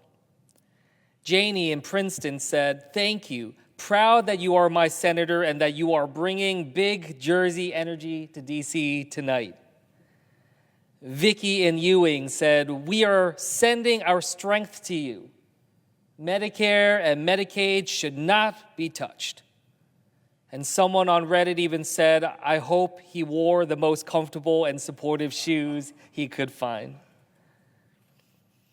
In your opening, you said something that resonated with me. You said, quote, "Our constituents are asking us to acknowledge that this is not normal, that this is a crisis." I can't tell you how important it is to internalize it. That's why we're here at this late hour in the U.S. Senate. That's why you are leading here to make the case to the American people that this is a crisis. That resonated with me because I hear this over and over again. I hear it from people all over our home state, whether at town halls or other rooms that are packed, people saying this moment is not normal, this moment constitutes a crisis. And I'm glad you're speaking on the floor and said that, because what you've said isn't just Cory Booker saying that, it's that millions of New Jerseyans that we represent are saying it. And you are lifting up their voice. It's not just you're saying that, it's that millions of Americans who see something fundamentally wrong and they're angry about it. Now, I have some questions for my colleagues, but I want to add some context for this because I want to dig in a bit on why people are so angry in this moment and why what we're seeing from Donald Trump and Elon Musk isn't in response to that anger, it is the cause of it. A common refrain in the town halls that I've held is that people just feel like nothing is working for them. There is a promise, a uniquely American promise, that is simply going unfulfilled for too many. Now, that promise is simple. Your government will work for you. Your economy will allow you to advance if you work hard and give your kids a better future. And your country will keep you safe by ensuring the world is stable and secure. And Senator, you and I are here because we know that this promise is going unfulfilled. To say that the American promise is going unfulfilled would be a tragedy in its own right. It would be something that we as a Congress should put our entire focus into restoring. But the sad fact is that this isn't just about a promise unfulfilled. It's about a promise that has been hijacked. It's about a promise that has been distorted to work for those who have been paid to play, to be denied for everyone else. Now let's start with the promise that your government will work for you. This is the basis of our democratic republic. We are public servants in that we serve the people. It's the people's priorities that we put first. It is their lives that we work to make better every day. It is their futures that we are endeavoring to brighten. But when the people look at Donald Trump and his administration, they don't see that. They see Elon Musk, who donated nearly $300 million to buy his way into a seat of power. And the world's richest man has been handed the keys to our government, and the same person who has been handed nearly $40 billion in your taxpayer dollars to prop up his own corporations is now working to fire veterans from their jobs, make the Social Security Administration less responsive to seniors, and make it harder for your government to work for you. Now that's what we've seen in the collection of billionaires that buy their way into fulfilling their own American promise, a government that works for them and only them, a government that keeps them rich at any cost, from your Medicaid to your Social Security to the food you put on the table, a government where they pay and they benefit, and if you can't, you're left behind. That's not the government our parents were promised. That's not the government we were promised. That's not the government we want to pass down to our kids. As Senator Booker mentioned, our nation is in crisis. Bedrock commitments are being broken. That starts with the first American promise. We can rebuild and restore that promise by actually working to make our government work for the people. Where we see corruption, we must call it out and combat it. And the corrupting power of money in our politics is one example, and the extreme wealth of billionaires like Elon Musk are drowning out working Americans, and that must be addressed. And as we approach the 250th anniversary of our independence of our country, we have an opportunity to remind people that the promise of America is something bigger than ourselves. And that public service, not private enrichment for those at the very top, but that public service is core to what makes this country special. So let's talk about that second American promise. This is the promise of the American dream. That Rockwellian notion of the house and the white picket fence and the kids in the yard only works if you can pay for that house. It only works if you can afford childcare and health care for those kids. It only works if you can work hard and deliver something bigger and better than you were handed. And right now, that is not happening. While we are fighting to bring change to our economy to make life more affordable and the middle class more accessible, what we're seeing from Donald Trump and Elon Musk is another promise hijacked for those at the very top. Senator Booker, I want to just take a step back as I get into these questions here, because you're talking about Social Security, talking about Medicaid, talking about so many of these other issues here. But in that broader context, let's situate it here, which is this recognition that we live in the time of the greatest amount of inequality in our nation's history. So it isn't just about these programs and how we rely on them. It's that we are seeing the wealth gap widening, and it's happening faster and faster. And in many ways, I consider this to be the great fragility of America right now. That we are the greatest, richest, most powerful country in the world, but not for everybody. And what we see right now is it's not just about the Social Security, it's not just about the checks, but as you mentioned, Social Security offices are closing. Worry about customer service if people call on the phone lines. And it feels like efforts are underway to try to sabotage our Social Security, our Medicare, our Medicaid. and then have people say, hey, look, it's not working, and that's why we need to get rid of these things. And that sabotage is something people see right before their very eyes. I mean, you heard the Commerce Secretary talk about how, seniors won't mind if there are late payments, and he said that those that complain are fraudsters, as you mentioned. That's directly trying to undermine people who are working hard over the course of their lives. And I have to say, it's a great irony in many ways, this idea that the richest man in the world is criticizing the hard-earned savings of seniors that are just getting a little bit every single month for them to just try to get by, and then he calls it a Ponzi scheme. And my father, as you mentioned, is one of those that depends on Social Security for his entire livelihood right now. And I heard another person at a town hall I did, she described the feeling that she has right now, and I think you can connect with it. She said it feels hard to breathe right now because there's so much anxiety in the American people. So I'm glad that you're shining a light on this because people are scared and they're worried and they want to know what comes next. So my question to you here is something that was actually shared by a constituent of both of ours, talking about all the concerns of Social Security of this time. But I thought it was very poignant in pointing out that what we also need to put forward to the American people right now is a vision going forward of how to not just restore and protect this promise, but how we take it to the next step. If we live in the time of the greatest amount of inequality, not just to think about how we hold on to a receding tide, but how to try to put forward some vision that can try to inspire in the same way that Social Security did and put forward generational change. So I wanted to ask you that sense. Do you believe in that sense that right now, more than ever, as people are faced with this anxiety that's hard to breathe, that yes, we'll stand here on the floor of the Senate and do everything we humanly can to be able to protect what they have? But do you agree that we also have to put forward that positive vision of where we take Social Security, where do we take Medicaid, Medicare, where do we take our economy to better work for everybody so we're not just trying to figure out how to better divide and hold on to the pennies that the billionaires are willing to share with the rest of us while they don't give us anything else to be able to move forward on? And how do we come up with a vision that tries to shrink that inequality and live in a society that's willing to share that wealth and recognize there's more than enough to go around?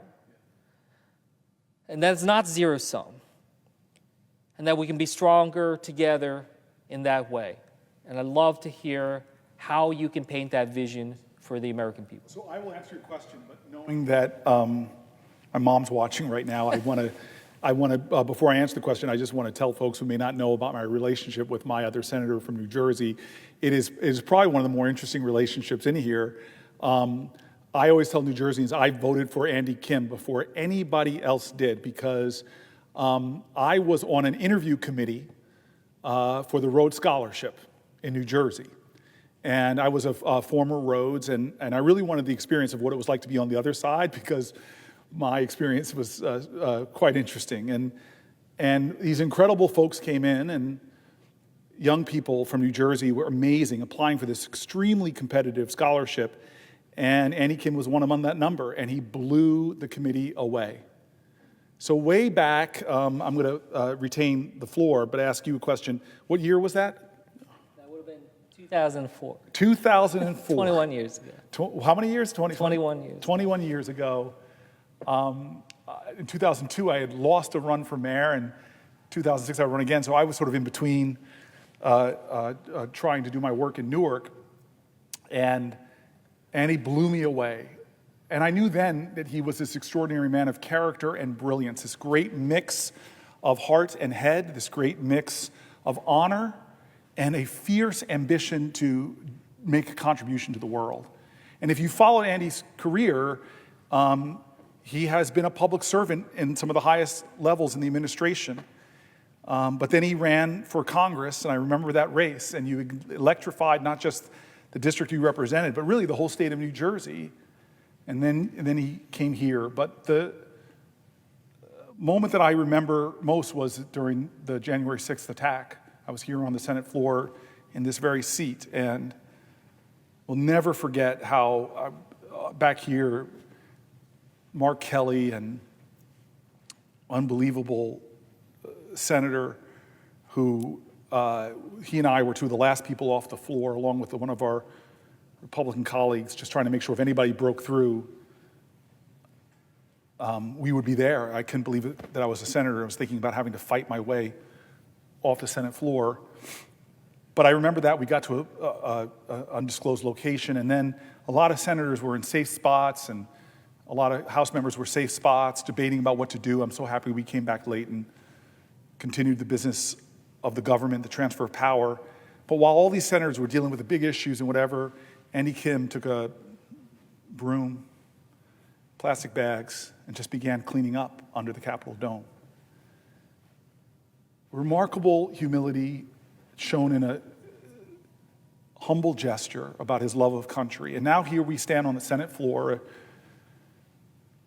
the earliest hours of the morning, closing in on 2 a.m., and you asked me this question that I didn't expect, which is, hey, Cory, this now seems to be a time where Democrats are defining themselves about what they're against. Shouldn't we be talking about a vision of what we're for? I am very upset watching what's happening to Social Security, watching what's happening to insinuate fear among seniors who should be retiring with security and peace, cuts and undermining, thousands of people being laid off. All of that is worthy of us standing in the things we're reading. But what I think Senator Kim is really pointing to the fact is that there is bold visions for who we're going to be as a country. He is one of these big believers that we can be a nation that boasts about we are a country where somebody doesn't retire and lives on such a meager check that they're technically at the poverty line. Like Senator Booker, we have more wealth than nations all around the globe, stratospheric wealth in this country, GDP growth. And can't we design a system that doesn't have seniors stressed out and living, those that live off of their paychecks, living there? And the other thing I know you know about, and I just recently did a talk with a Republican friend of mine, Senator Young. We worked on a bill together because we both recognize we're with seniors, that generation, baby boomers, a generation ahead of me. I was about to say ahead of us, but you're technically a millennial. You're a millennial, I'm an Xer. But the generation ahead of me is so big that we're seeing this massive group of Americans soon to be retiring, and lots of people recognize are calling it the Great Retirement Crisis. Not because Social Security checks won't be there. You're asking me, Cory, what's the great vision for they're going to be there? But because just the reality of that the Social Security checks themselves are so meager. And many other people don't have jobs where they have 401ks and the like. And so Senator Young, again, this is not a partisan speech. Later I'll be quoting from the Cato Institute, the Wall Street Journal editor, lots of conservatives who point to this not being a normal time in America, this being a crisis moment in America, not just people on my side of the aisle, but Republican governors, Republican thought leaders. A lot of folks are saying that there's a real crisis in our country being caused by the current president, who in 71 days, most people can't say yes. Most people say no to the question, are you better off than you were 71 days ago? And so I want to answer your question by saying this. Everyone should retire with a secure Social Security. I believe there's ways to secure the programs by asking the wealthiest people who pay the smallest percentage of their income into Social Security, while people like the names I'm reading are often paying the most. By the wealthiest people paying a little bit more in Social Security taxes on their income,